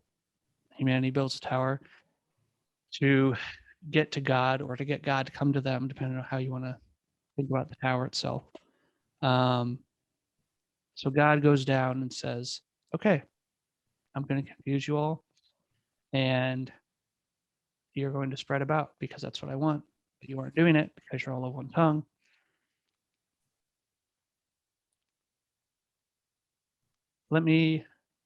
So I think there's something that happens about God's relationship to all of humanity versus God's relationship with one man and one nation in chapter 12. I'm going to read a couple of passages from Deuteronomy. This is Deuteronomy 32, verses 7 and 9. This is what Heiser calls the Deuteronomy 32 worldview. And I'll buttress it with some more verses from Deuteronomy. But here's Deuteronomy 32, 7 through 9. "Remember the days of old. Consider the years of many generations. Ask your father, and he will show you, your elder, and he will tell you, when the Most High gave to the nations their inheritance. When he divided mankind, he fixed the borders of the peoples according to the number of the sons of God. But the Lord's portion is his people, Jacob, his allotted heritage." Now, there is some debate about how you translate that phrase, sons of God. Some translations, the NIV, for one, translates it sons of Israel. But I find a logical problem with that translation, if not a textual problem. Why would there be a logical problem with that translation, do you think? If we're talking about if this verse is truly referring to Babel, which I think it is, when God divided the nations, why would it be weird to translate it, he divided them up according to the sons of Israel? Because Israel doesn't exist yet. Exactly. Yeah, I mean, that doesn't make any sense. What verse is that? I want to look at the original the Hebrew real quick. That is Deuteronomy 32. I did 7 through 9. 7 through 9. Now I can link you a whole paper about defending the Sons of God translation in that, because that comes from some Septuagint translations and then some later things that were found in the Dead Sea Scrolls is that translation as Sons of God. But if you don't believe that, let's read Deuteronomy 4, 19 through 20. Are you ready? Or are you looking it up still? No, you can go. Okay. And this is, keep in mind, this is in Moses's warnings to Israel. Yeah. He says, and beware lest you raise your eyes to the heavens. And when you see the sun, the moon, and the stars, and all the host of heaven, you be drawn away and bow down to them and serve them. Things that the Lord your God has allotted to all the people under the whole heaven. But the Lord has taken you and brought you out of the iron furnace, out of Egypt, to be a people of his own inheritance, as you are this day. Deuteronomy 17, 2-4. If there is found among you within any of your towns that the Lord your God has given you, a man or woman who does evil in the sight of the Lord your God, in transgressing his covenant, and has gone and served other gods and worshipped them, or the sun or the moon, or any of the hosts of heaven, which I have forbidden, and it is told to you, and you hear of it, then you shall inquire diligently, and it is true and certain that such an abomination has been done in Israel. And then we could read Psalm 82, which is what I read to you earlier. Yeah. God takes his place in the divine council in the midst of the God. He passes judgments. Now, with what we have in our head from those passages in Deuteronomy, I think what's happening here makes a lot more sense. Because what did he say? You can't argue that there's some really bad arguments for this passage, because the word Elohim is used twice. The word Elohim is used for God. Mm-hmm. God takes his place in the divine council. In the midst of Elohim, yeah. He takes his place. Well, you can't be in the midst of one person, for one. And I've heard arguments that this is the Trinity. Well, if it's the Trinity, we're in trouble, because the Trinity is being told they're doing some evil things. And I don't think God's going to do some evil things. Yeah. Right? But what did he say? He says, how long will you judge unjustly, show partiality to the wicked, give to the weak and the fatherless, maintain the right of the afflicted and destitute, rescue the weak and the needy, deliver them from the hand of the wicked? You have neither knowledge nor understanding. All the foundations there shall be shaken. You are, I said, you are gods, sons of the Most High, all of you. Nevertheless, like men, you shall die and fall like any prince. The Trinity's not going to die. And God's not going to command two of them to die. Well, one of them, but he's going to resurrect them. Arise, O God, judge the earth. And this last phrase is very interesting now. For you shall inherit all the nations. What I think is happening at Babel is God divides up. This also works with the 70 list and the table of nations that we get, and the idea that God's pantheon, or God's entourage, let's say, God's heavenly council, is 70. This is mirrored in the Sanhedrin, having 70 members, by the way. But, okay, just more textual evidence. I don't know if I have the quotes here. Okay, in Job, what? So I looked up the original Hebrew. Go ahead. For Deuteronomy 32. Which is Masoretic text? Because I know the Masoretic text translates it Israel. This is actually, how do you point that out? Let me use this. Because I looked this up the other day too when I was writing for my discussion board. So this is Masoretic. Okay. They translate it Israel, correct? Yes. If this is Masoretic, because I was using my phone, but I know that this one's Masoretic. Passage. Sorry, the book is backwards because it's all in Hebrew. So 32. This is what, 32:8. Let me make sure.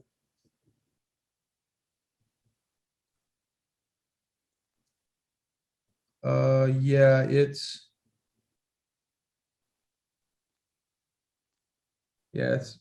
Israel. Yeah. I don't know.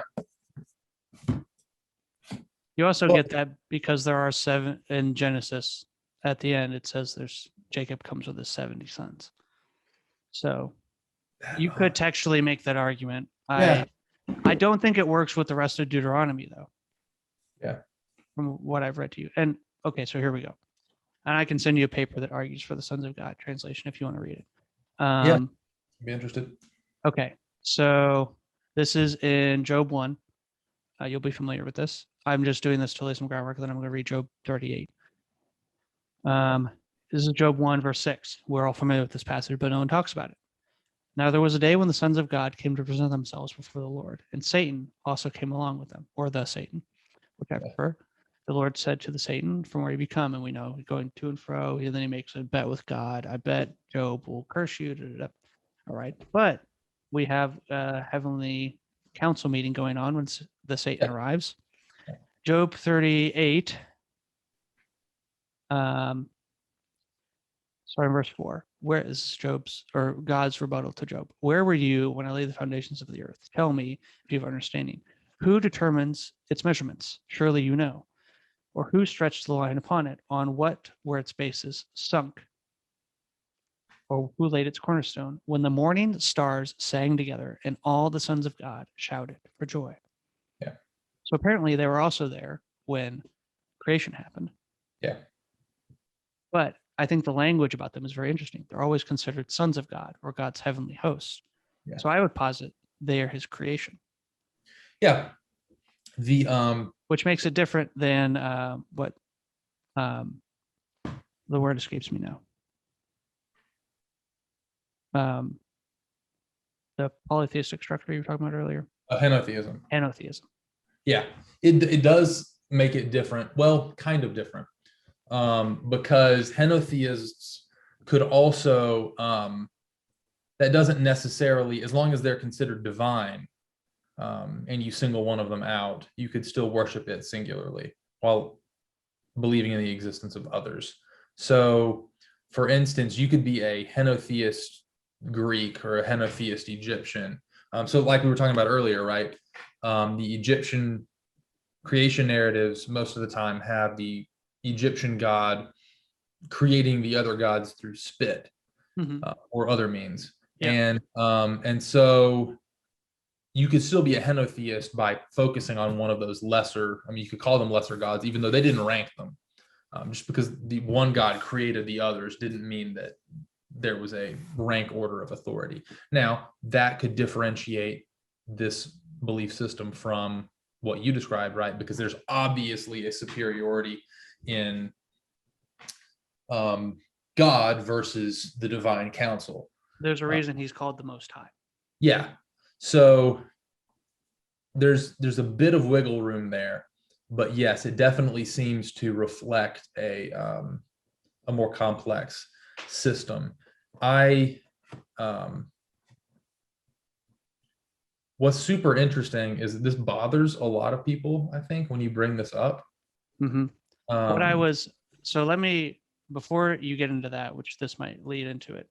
Yeah. One more verse. It's from Exodus 15.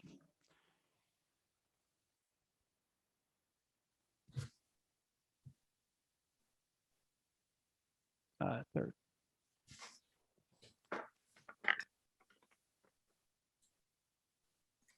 No, where is it? Yes, it's Exodus 15:11. This is in the Song of Moses. Okay. Verse 11. Who is like you, O Lord, among the gods? Who is like you, majestic in holiness, awesome in glorious deeds, doing wonders? You stretch out your hand, the earth swallowed them. It's not denying other gods. Yeah. Saying, who is like you among the gods, among specifically in this conversation, the gods of Egypt. Yeah. And what's super interesting, and my friend that I was talking about earlier, he pointed this out specifically in the 10 Commandments. You shall have no other gods before me. It doesn't say that up. Other gods. It says, even if there are, I'm still your number one guy. Which is interesting.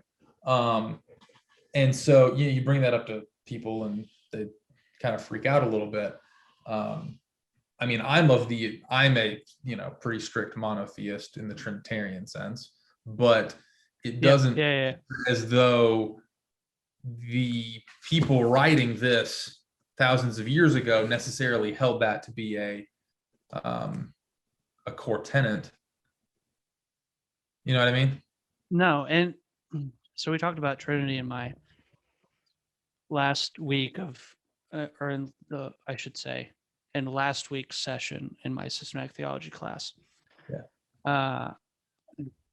This might sound bad, but it's like one of those areas in theology where I'm just not very interested. Like it's one of those I'm totally willing to be like mystery and leave it alone. Yeah. But something that he goes through in this book is he talks about an old Jewish idea, which is called the two powers in heaven, and how the word of the Lord literally shows up so many times in the Old Testament as Yahweh embodied. I'm trying to think of a couple scenes. Are you talking about like the angel of the Lord when that's part of it? Yes. like the angel of the Lord or the word of the Lord. It's both of those. I haven't seen the word of the Lord used explicitly that I'm aware of. That's interesting because that ties both to the concept of Sophia in the Proverbs and the Logos in the New Testament. Here, let me see.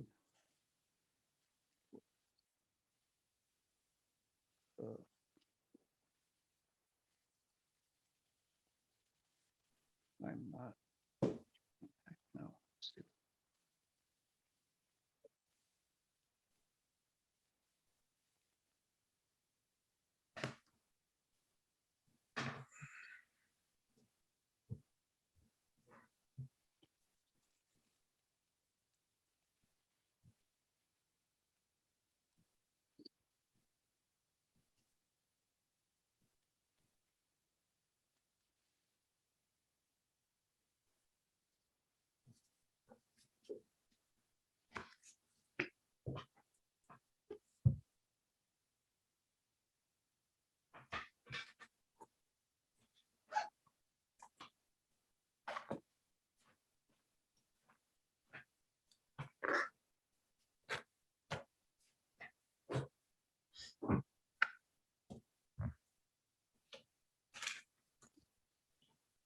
Okay.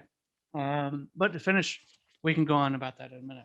To finish my argument I was making about Deuteronomy and Babel is that I think it's like, as I learned it, it's hard for me to unsee the fact that God gave the other nations to be ruled by his lesser spiritual beings, and picked Israel as his own. Yeah. I think it makes so much sense with Israel being in conflict with the other nations and the other nations' gods. And then those verses I read you in Deuteronomy where it's explicitly said, hey, don't worship the host of heaven. Don't worship the sun, moon, and stars. Those are given to the other nations. They're not yours. Yeah. And then this makes so much sense why Paul's language in the New Testament is, if the principalities and rulers of this world knew what they were doing with the crucified Jesus, they wouldn't have done it. Yeah. Why? Because he breaks their power. That's why that prophecy that we read from Isaiah, which is depending on how you translate that end of it, bring victory, bring healing to the Gentiles, or justice to the, what is it? What was it? Matthew 12. Because I read different translations of this verse. Yeah. In his name, the Gentiles will hope. Some translations put, in his name, the nations will hope. It's so curious that Matthew would say that about Jesus. Yeah. And then how Paul's language of, do you not, when the Corinthians are arguing amongst themselves, and he goes, why are you taking each other to court? Don't you know that you're going to judge angels? The word there's actually Elohim. So there's a bigger inference there about you're going to judge the gods that rule or ruled the nations because you take their place because what are we called in the New Testament? Sons of God. Yeah. Brothers of Jesus. We get his inheritance. What is part of his inheritance? All the nations. This is why in Revelation, every tongue, tribe, and nation is going to bow down. Yeah, that's super interesting to see the way that theme seems to play throughout. I tracked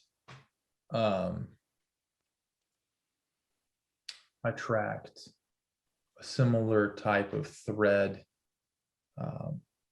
dealing with marriage and divine marriage. Mm-hmm. Yep.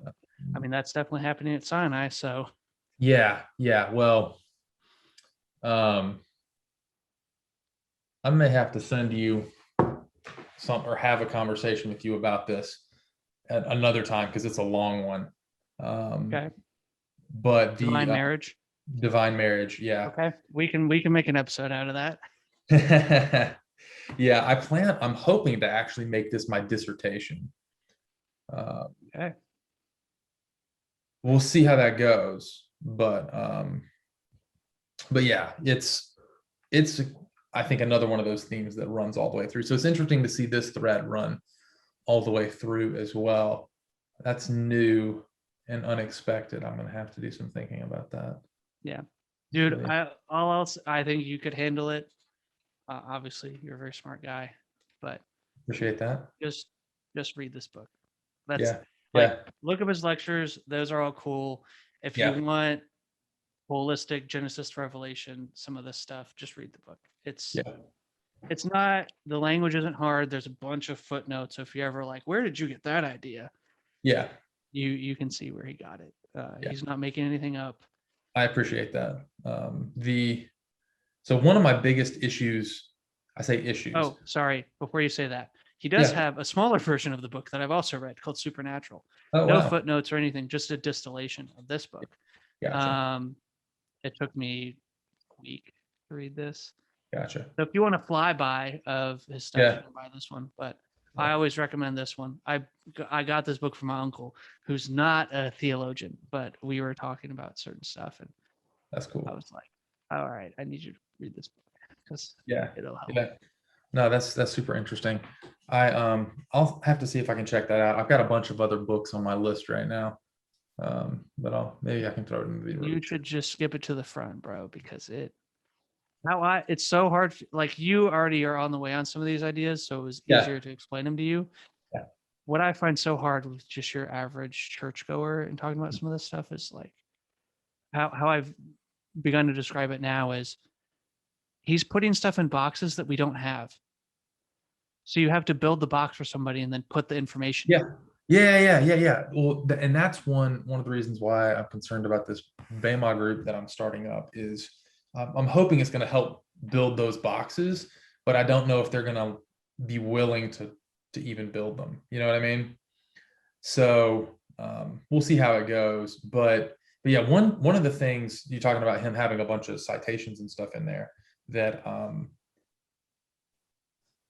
I struggle with Marty is I want to use his stuff more in an academic setting. Yeah.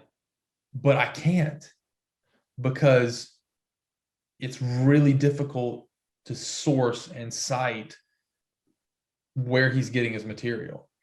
So I know he's recommended this. I got this book. I have, it's on my other bookcase. I have both of those. The Walking the Rabbi Jesus and the Dust. My mom actually read those after she started listening to BEMA. She bought them for me. My mom did the exact same thing. My mom listens to BEMA and Tim Mackey, like she's an addict basically.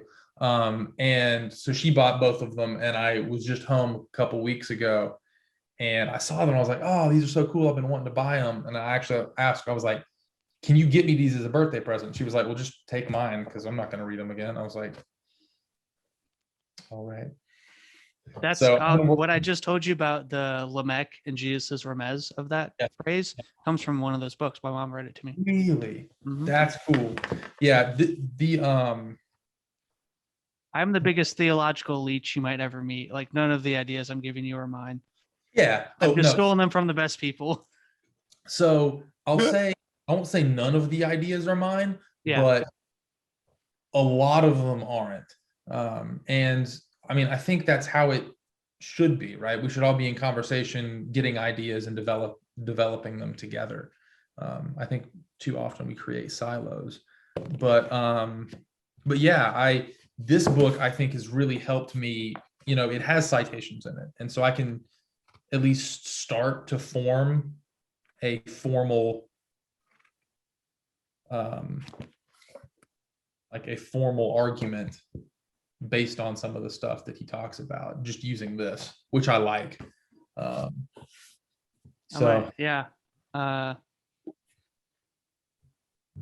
As I said in my video, I don't know if you remember this, but it's just been in my head. I've dedicated myself to, outside of whatever I have to read for class, C.S. Lewis, Judith Bonhoeffer, and Michael Heiser, I guess. Because I'm about to reread this and then go through it on the podcast, like section by section. So that'll be interesting. What I'm going to do and what I hope to produce first as an announcement video, I guess, is, and I'm trying to kind of pivot some of my, as I've more or less taken over the podcast from my friend Dimitri. He's no longer co-hosting it. Yeah. Like exclusively with me. As I've been changing and all that, I've pivoted the content, which I think is fine. I think that the general thesis of it still holds true. Yeah. But to more, not how do I help seminary students, but being a seminary student, you know, in that world. Yeah. How would I like things? So like I've told my Mission of God professor, like, look, there's books that deal with the mission of God starting from Genesis. None of them deal with Deuteronomy, or Deuteronomy 32, Deuteronomy 17, or Deuteronomy 4. Yeah. None of them deal with Babel in that way. Yeah. Like, I think I've literally said you should put this book on your list for books read in the class. Yeah. This is something else Heiser talks about too, as why he's so. People ask him, "What got you interested in this?" And he always goes something to the effect of, "I was providentially poked in the eye to see things, and now I can never unsee them, and I have to share them because." And he says this. He wrote a book. So he wrote this book. He has kind of a trilogy happening. So he wrote this book, and then he wrote drill down books. One on angels, what the Bible says about the heavenly host, and then one on demons. And he says, in my seminary education, we spent 1 clock hour, not credit hour, not the class, not third of class, 1 60-minute hour on spiritual worldview. That tells you how much we value it. Not at all. Yeah. When it's all over the Bible. Yeah. So yeah, I think that's like, I think part of his mission is to like put that back under Christianity. So I think that's really interesting. I'm right now, I guess, sort of fleshing out a lot of different theological ideas. Some of them being like angelology, demonology, and things like that. And, you know, I grew up AG, so Pentecostal. So, I come from that. Yeah. I come from that background. Yeah. And so I'm very familiar with and have been intricately involved in those sorts of things. And I see such an interesting distinction between the way we typically think of them and the way that they pop up in the Bible. Oh yeah.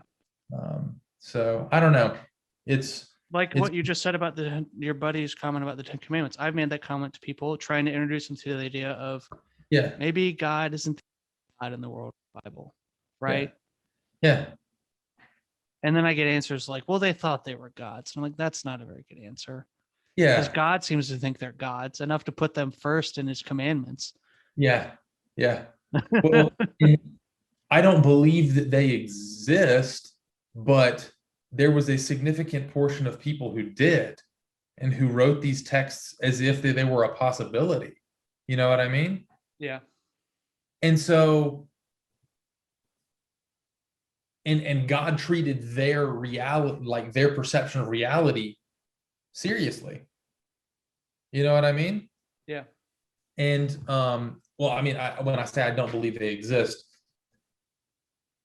I believe there are other spiritual beings. I don't know that I would call them a pantheon or, whatever you want to, whatever you want to place on that.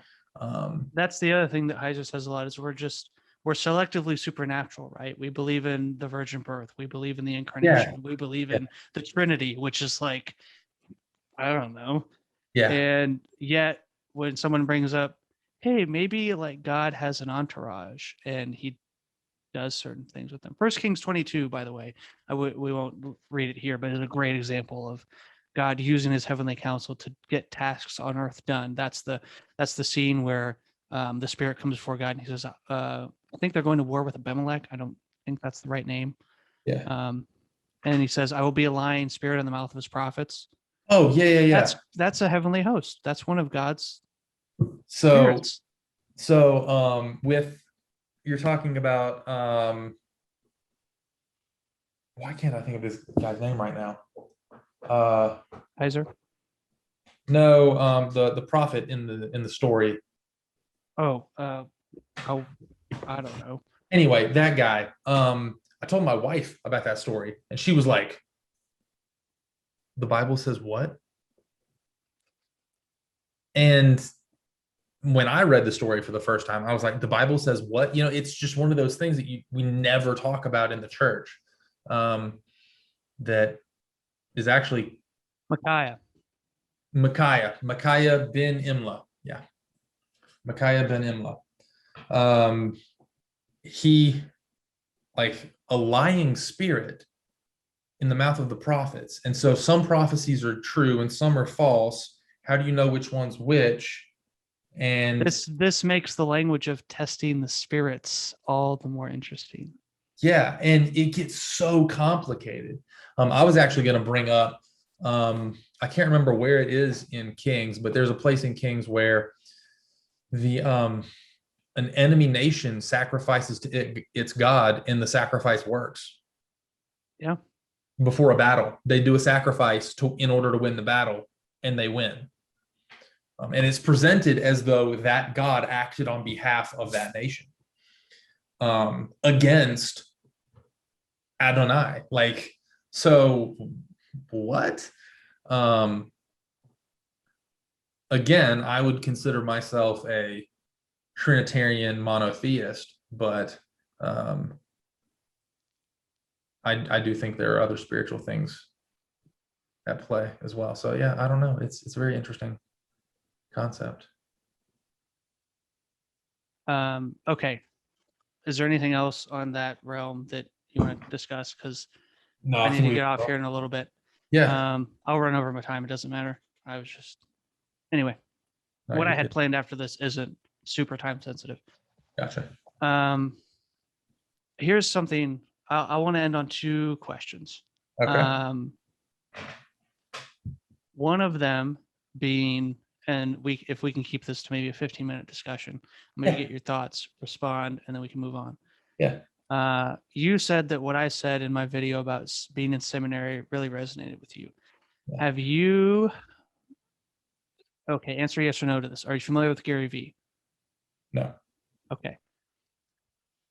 Totally not theological at all. He's actually, short answer is he's an entrepreneur who lives in New York who just YouTube him. You'll find him interesting. Okay. If you don't care about language, then like you can watch him freely. He has a heck of a potty mouth. So like it doesn't bother me, but if it doesn't bother you, then like it's fine. He actually has a channel now called Curse Free Gary Vee, where he edits himself. But anyway, Gary Vee is in GARYVEE. Correct. Same word? No, 2 words. Gary, space VEE. His name is Gary Vaynerchuk. Is his full name? He's Russian, from Belarus. But yeah, that's his. Yes. Okay. Yeah, I'll give him a listen. I'll just say I'm basically, even though I don't watch him anymore, I'm basically trying to live out his thesis of he has a great video called Document Don't Create. And his his idea is, look, if you're worried about creating the perfect video or making the, best song, then you're never going to put it out. Yeah. So why don't you, in pursuit of becoming a good rap artist or a guitar player, why don't you document becoming a good guitar player and put those things out? Mm-hmm. And then as you get better, people will grow with you.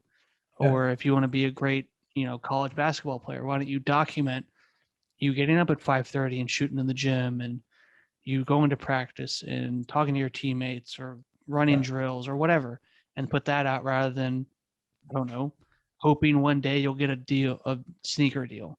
Yeah. So I've internalized that enough because I watched him for a number of years, and now I feel like I'm living it out just in my specific realm.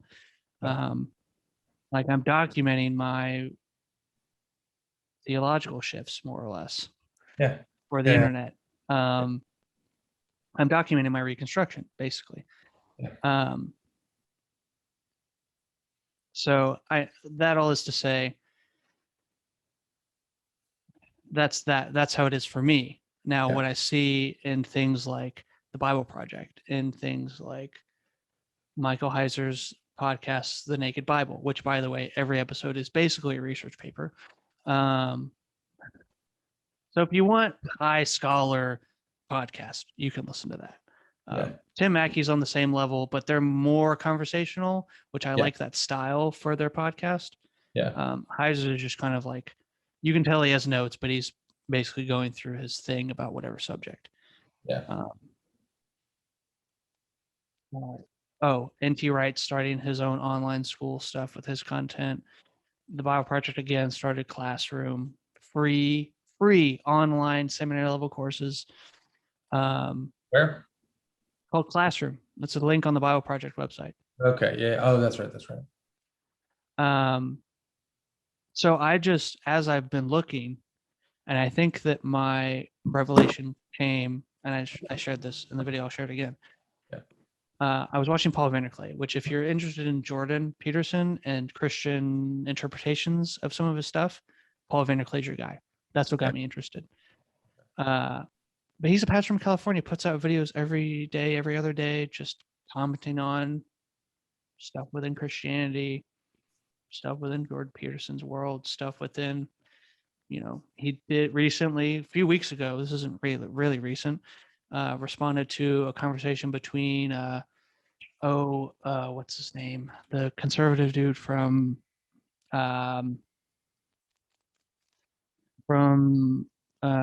Britain. Oh gosh. He wrote the book, The Madness of Crowds. I'm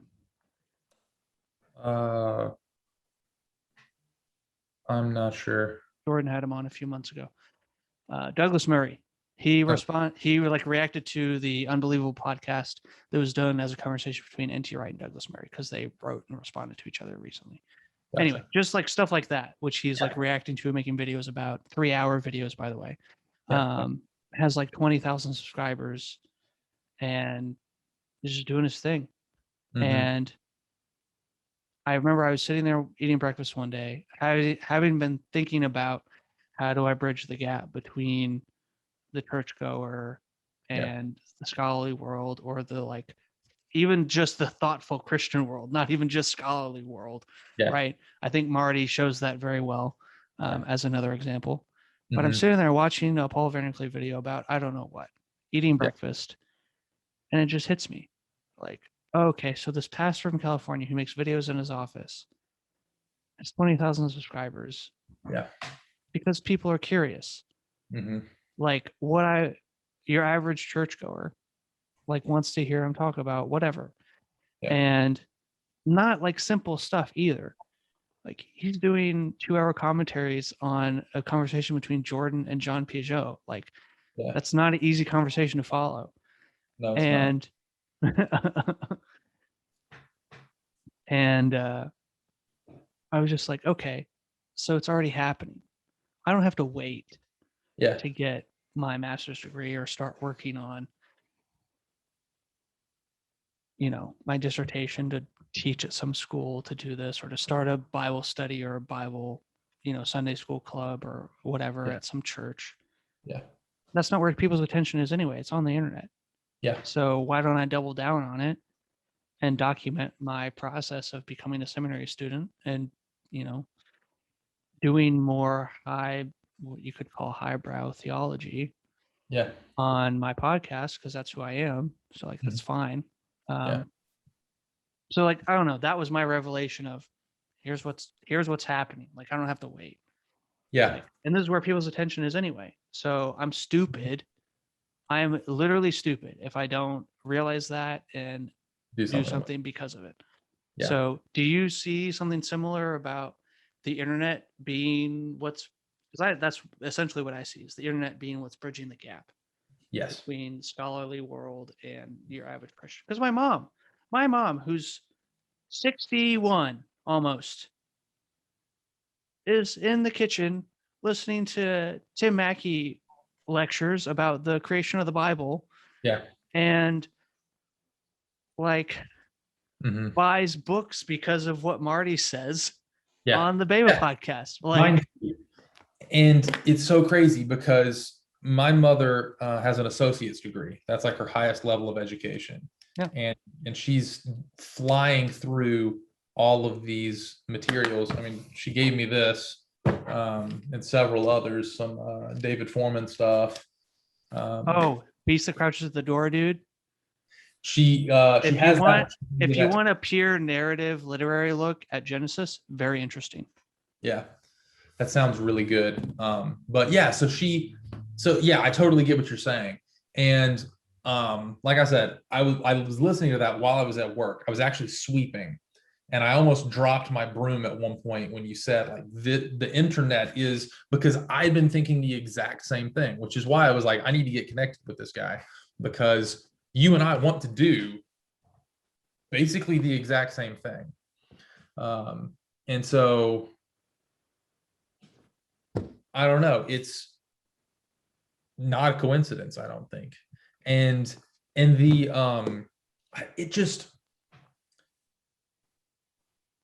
you're right. The internet allows for the dissemination of information in such a powerful, broad and wide way. And you can go deep, and you can go hard, and you can go fast. And I'm still not, I'm planning on pursuing a PhD if at all possible. Yeah. I haven't made my decision on that, by the way. I told myself after my first year of seminary, I will make my decision, because I'm trying to get it done in 2 years. That's why I'm in class during the summer. Mm-hmm. If I do 3 classes for the whole year, all 3 semesters, I can do it in 2 years. But anyway. Yeah. Go on. So you want to do your PhD? I want to do PhD. At least I think I do. I'm pretty sure I do. And I want to teach. I want to be a part of that world. But I want to be the part of that world that extends the hand to the other side. Does that make sense?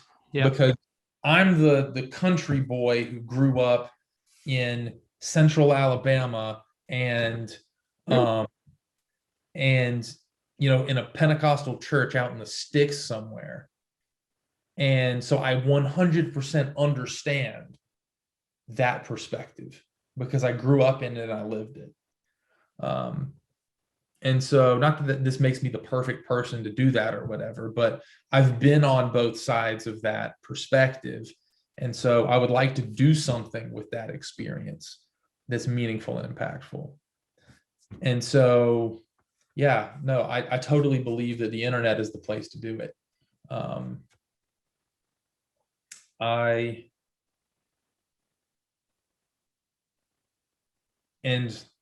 I don't know, above all, I just want to make that impact,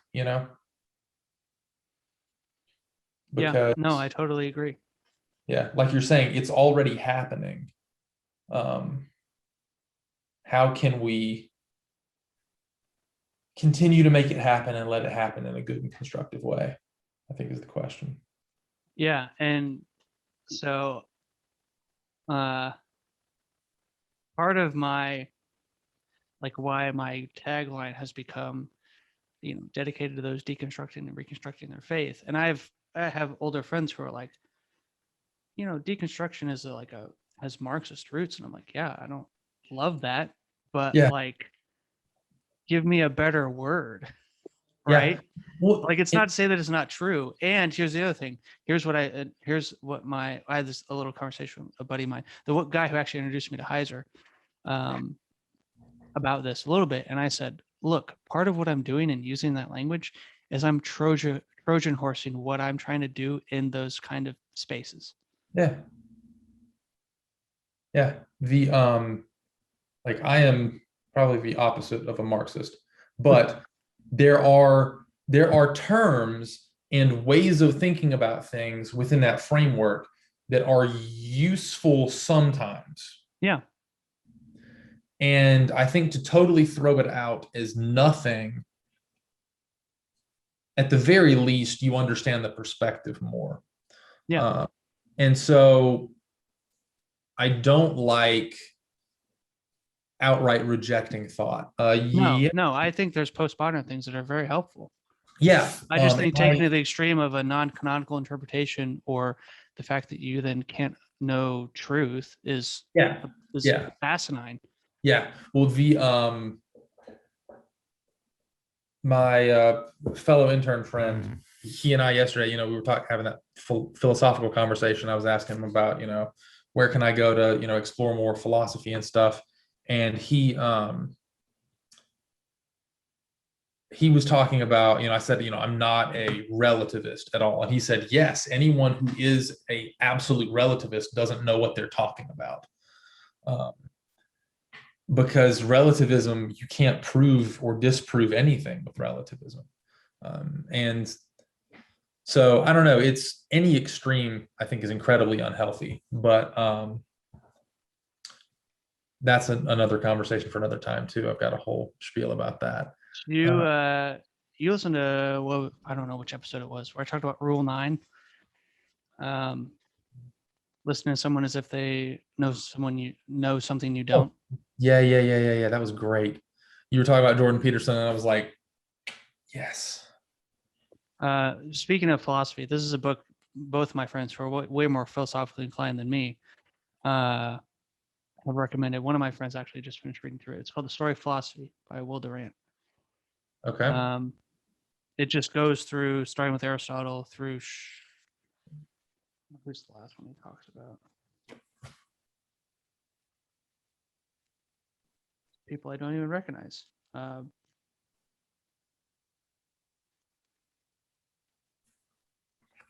Anyway, yeah. I mean, if they've asked me like, oh, you should read more philosophy. I'm like, dude, do you know how much stuff I have to read or want to read? Yeah. Like, I know. And Lewis is no philosophical slouch either. But they've always said, like, look, if you're going to start with one, like, if you want a survey of, ancient to modern philosophy, the story. I'm also real curious to read, when I read this, talk about Nietzsche, because I think the church discounts him to their peril, by the way. I can agree. I think my pastor has famously said, any of the new four horsemen of atheism, don't take them seriously. Their arguments are not great. But he said, if you want to become an atheist, read some Nietzsche. Like, he has way better arguments. Yeah. He quoted him unironically in his sermon a few times. Wow, that's crazy. My pastor is very, very philosophically inclined. He was literally reading, this was a couple weeks ago. He was reading something else. Oh gosh. He was reading Works of Love by Kierkegaard, because he opened his sermon with a quote. Yeah. That's the kind of church I go to. Yeah, that's super cool. I'm relatively familiar with some of Kierkegaard's stuff from a class, but I haven't read much of him. I also have, speaking of philosophy, I also have 2 Dostoevsky books on my bookshelf that I have yet to read. Crime and Punishment and The Brothers Karamazov. Nice. I've got so most of my books consist of stuff from school, and then I've got, you'll love this.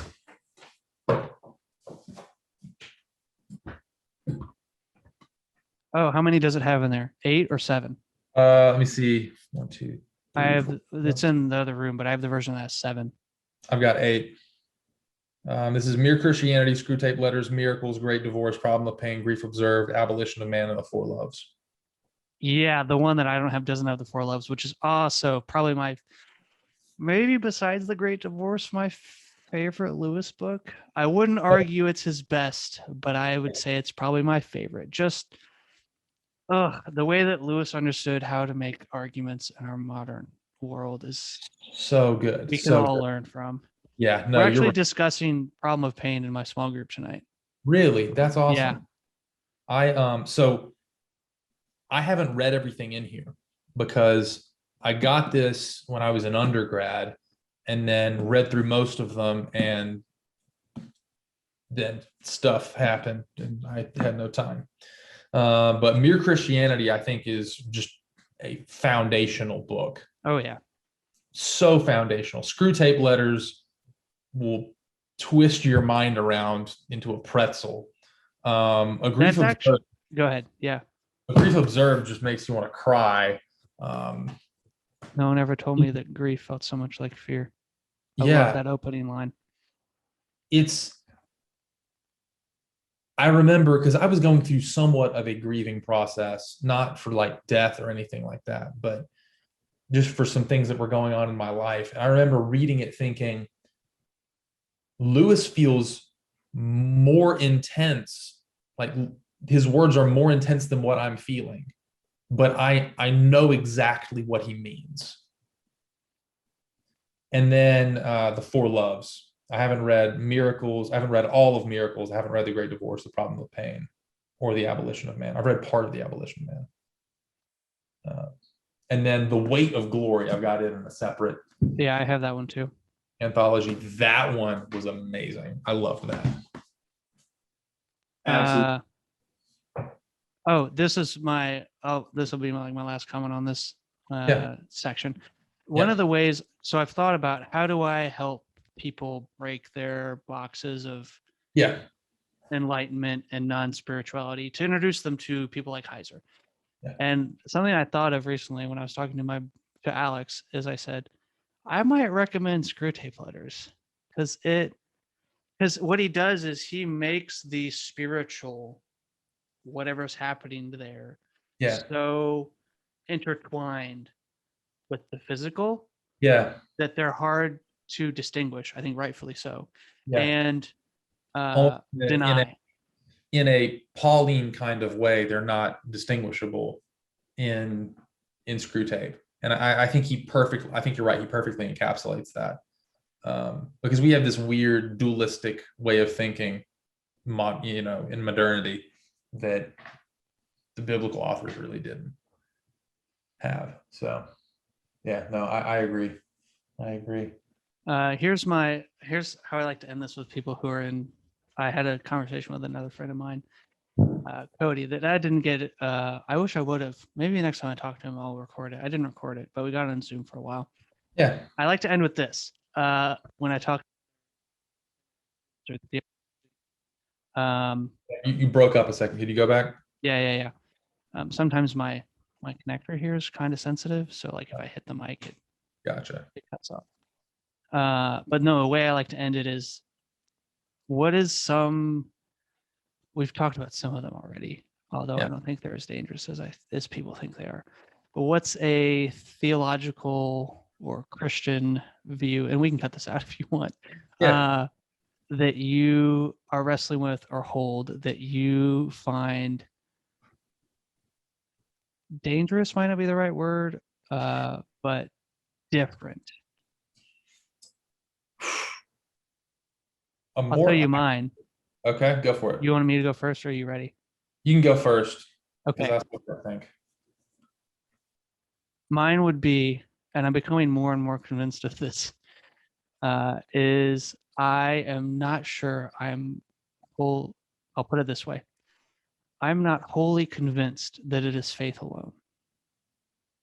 Faith alone in the sense that that's what makes you Christian.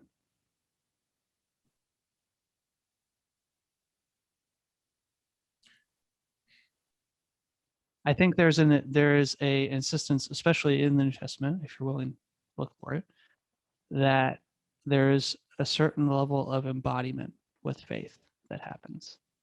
That I would say, if that doesn't happen, I wholeheartedly agree, and that may or may not be the most scandalous thing that I believe to most Christians. That's for someone else to decide, I guess. So I think instead of me adding a different scandalous idea, you mind if I explore this for just a second? Sure. Yeah.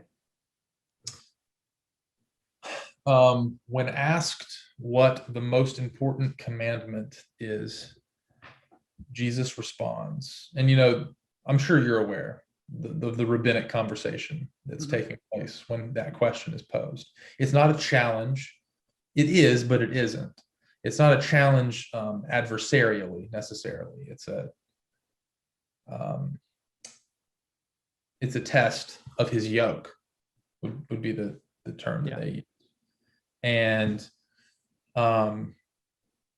And so his response is Shema Yisrael Adonai Eloheinu Adonai Echad, and then he proceeds with the rest of what the Jews call Shema.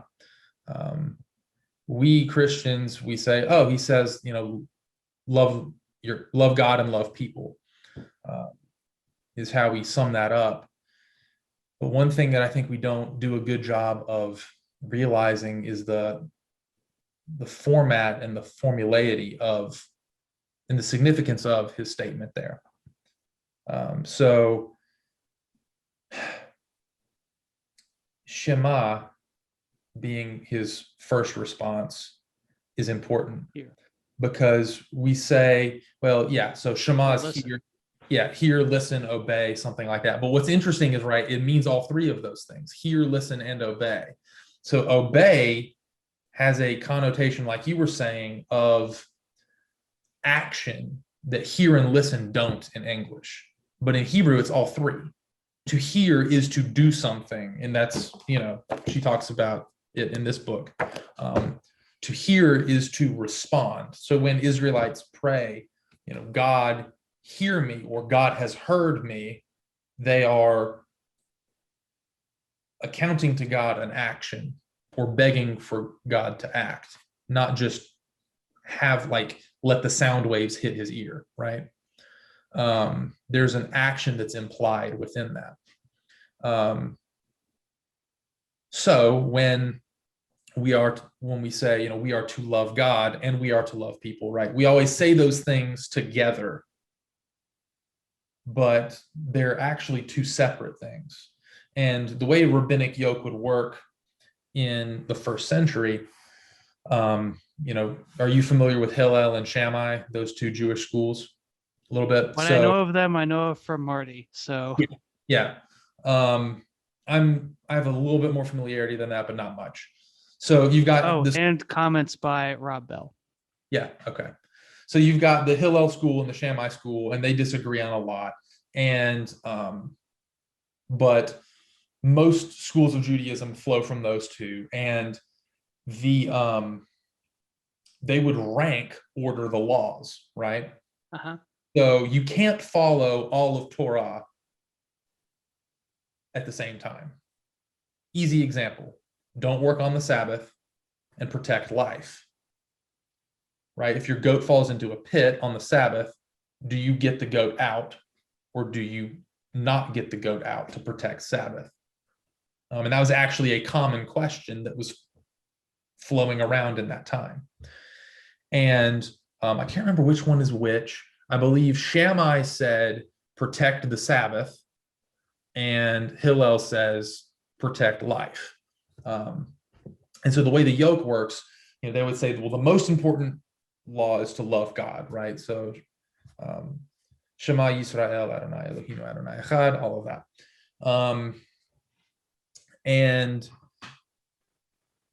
But the debate comes in with the second law.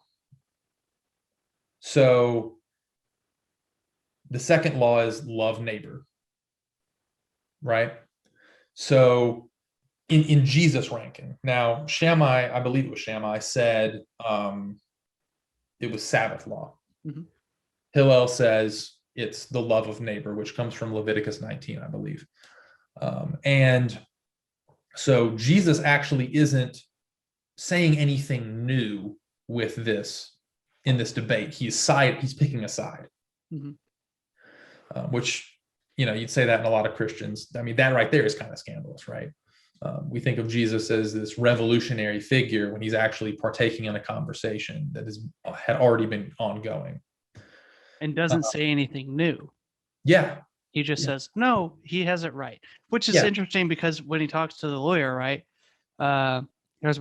he asks, what's the most, I think it's, is it in this? Then he gives the parable of the Good Samaritan, right? He says, how do you interpret the law to the lawyer? And he gives him his answer and he says, you're right. Yeah. Yeah. So it's so interesting. And again, the lawyer follows it up with the question, well, who is my neighbor? Again, we Christians interpret that as, oh, this guy's being nitpicky and he's trying to get out of, those dadgum Jews or whatever. But what we don't see is that is actually the next question that happens rabbinically in that conversation. Yep. And so what's taking place there is he's trying to get more specific and narrow it. And there was a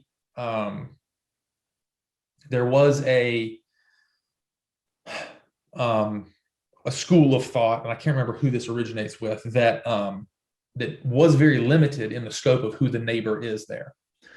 Jesus uses the parable of the Good Samaritan to counter this, and he uses a typical parable structure used by the Pharisees. Mm-hmm. So it usually goes, what is it? Priest, Levite, and the Pharisee, and the Pharisee's the one that does it right. Yeah, and the Pharisee's the good guy. Jesus, now I'm sure you're familiar with the blood feud between Jews and Samaritans. Oh yeah. So Jesus uses someone that the Jews see as being subhuman, like not even human, doesn't count. And he says, that is your neighbor, right? Go and do what that guy did. And I don't think it's just subhuman. It's also enemy. Yeah. But the interesting thing about the parallel, or the parable, I should say, is that the Samaritan is characterized as someone who has resources, who has money, who has time. So it's not even just that they were, yes, they considered them less than human, but it's not because they were illiterate or financially unstable or unable. It was just that, no, they are literally, to put it in common terms of 21st century, they were the other. Yeah. They were the ones we were supposed to hate because of who they were. Yep. Or where they came from. Yep. And so Jesus uses, and even the oppressor at some level. Yeah, in some level. I mean, if you crossed through their territory as a Jew, you would probably die or end up like the guy did in the story, right? Beaten, bleeding on the side of the road. And Jesus uses him as the example. But what's so interesting, so I mean, there's more to say about that I could, but for sake of time, right? The way he ranks the rabbinic yoke and the way that structure works is it's which law is heavier, right? Is the way they would sort of phrase that, which has more weight. So love God has more weight than love neighbor, but love neighbor has more weight than every other law that comes after. And so if you love God, and if anything that you do that you're planning on doing contradicts loving God, you don't do that thing and you love God instead, right? Okay, so love God. Now let's think about love neighbor. That's next. So if it's going to love God, cool. Then we love neighbor. If anything we're planning on doing doesn't love neighbor, you don't do that thing, but you love neighbor instead.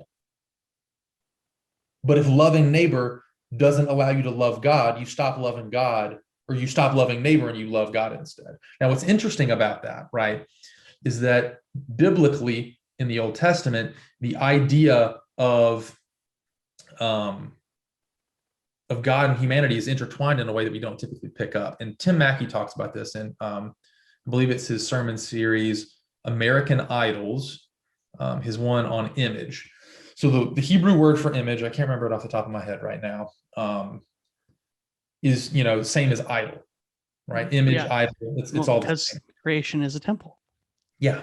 And so it's also why idolatry is so blasphemous. Because God, we're not supposed to make an idol of God, right? But God made an idol of himself, which is us. And so we are to revere other humans like the pagans would revere the idol of a god. And so Judaism and Christianity have the value of human life all wrapped up in their essence. Like, you can't break away from that. And so your initial question, what's a belief that I have that is scandalous, that got me on this whole tangent? And I said faith and works. Faith and works. I think the definition of a Christian, at least in large part, comes down to acting out those yokes, or that rabbinic yoke, right? And so that necessitates, Shema is the first word spoken in that response, and it means hear and obey. Hear and do something. There's an action inherent in it. And so I would agree 100% that, just go quickly to James, right? Faith without works is dead, or, my favorite way to phrase this is, you show me your faith apart from your works, I'll show you my faith by my works. And I'm not exactly sure what the balance is there, but I think that we in Western Christianity have separated the two out so finely in black and white that we've destroyed what we really had to begin with.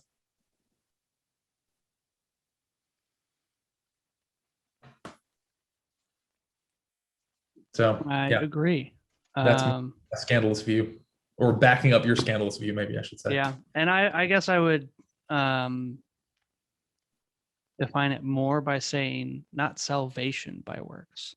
Yes. But the proof of salvation being your faith. What Heiser, I think, so rightfully phrases as believing loyalty. You're going to prove that loyalty by how you act. Yeah. Or you're going to prove that you're actually loyal to something else. Yeah. Well, let's just take, so I'm a big guy with, we were talking about this earlier, the analogy of God and his people and marriage and stuff like that. And one day I'll have to get into that with you, because I think that'd be a great conversation to have. But how I made a year ago, almost a month from now, I got married. And congratulations. Thank you. And, now I wear this ring to show everybody, myself, the whole world, everyone who sees me, that I'm married. But people should also be able to tell that I'm married based on the way that I behave towards other people, other women specifically, and how I treat my wife, right? That the covenant that I made isn't just about recognizing the fact that I'm married. It's about walking that out actively in everything that I do. right? Now I'm only in this thing less than a year. So many mistakes, like I have and will probably continue to make many mistakes in this covenant thing called marriage, and I won't do it perfectly. But there is an action necessitated in that covenant inherently. There's a promise, there's a commitment, there is a belief, and there is an action. Yeah. Well, I don't know if there's a better place. Probably not. Probably not. So we'll leave it at that. Daniel, I'm so happy to get to talk to you, man. Nice to meet you. Yeah, nice to meet you. My whole crew is mixing partners. Just follow suit, switching garments like Mr. Rogers. The trend is blend in. Hindsight is a vogue view. So let's be honest, some numbers you just don't lose. I promise they mean well. Following good intentions, the chances you'll see hell. Funny hell. Never mind. I just ain't going they route. Know what they own, what they bout. And I ain't got the time to play them mind games. Man, I ain't trying to play them mind games. Listen to me.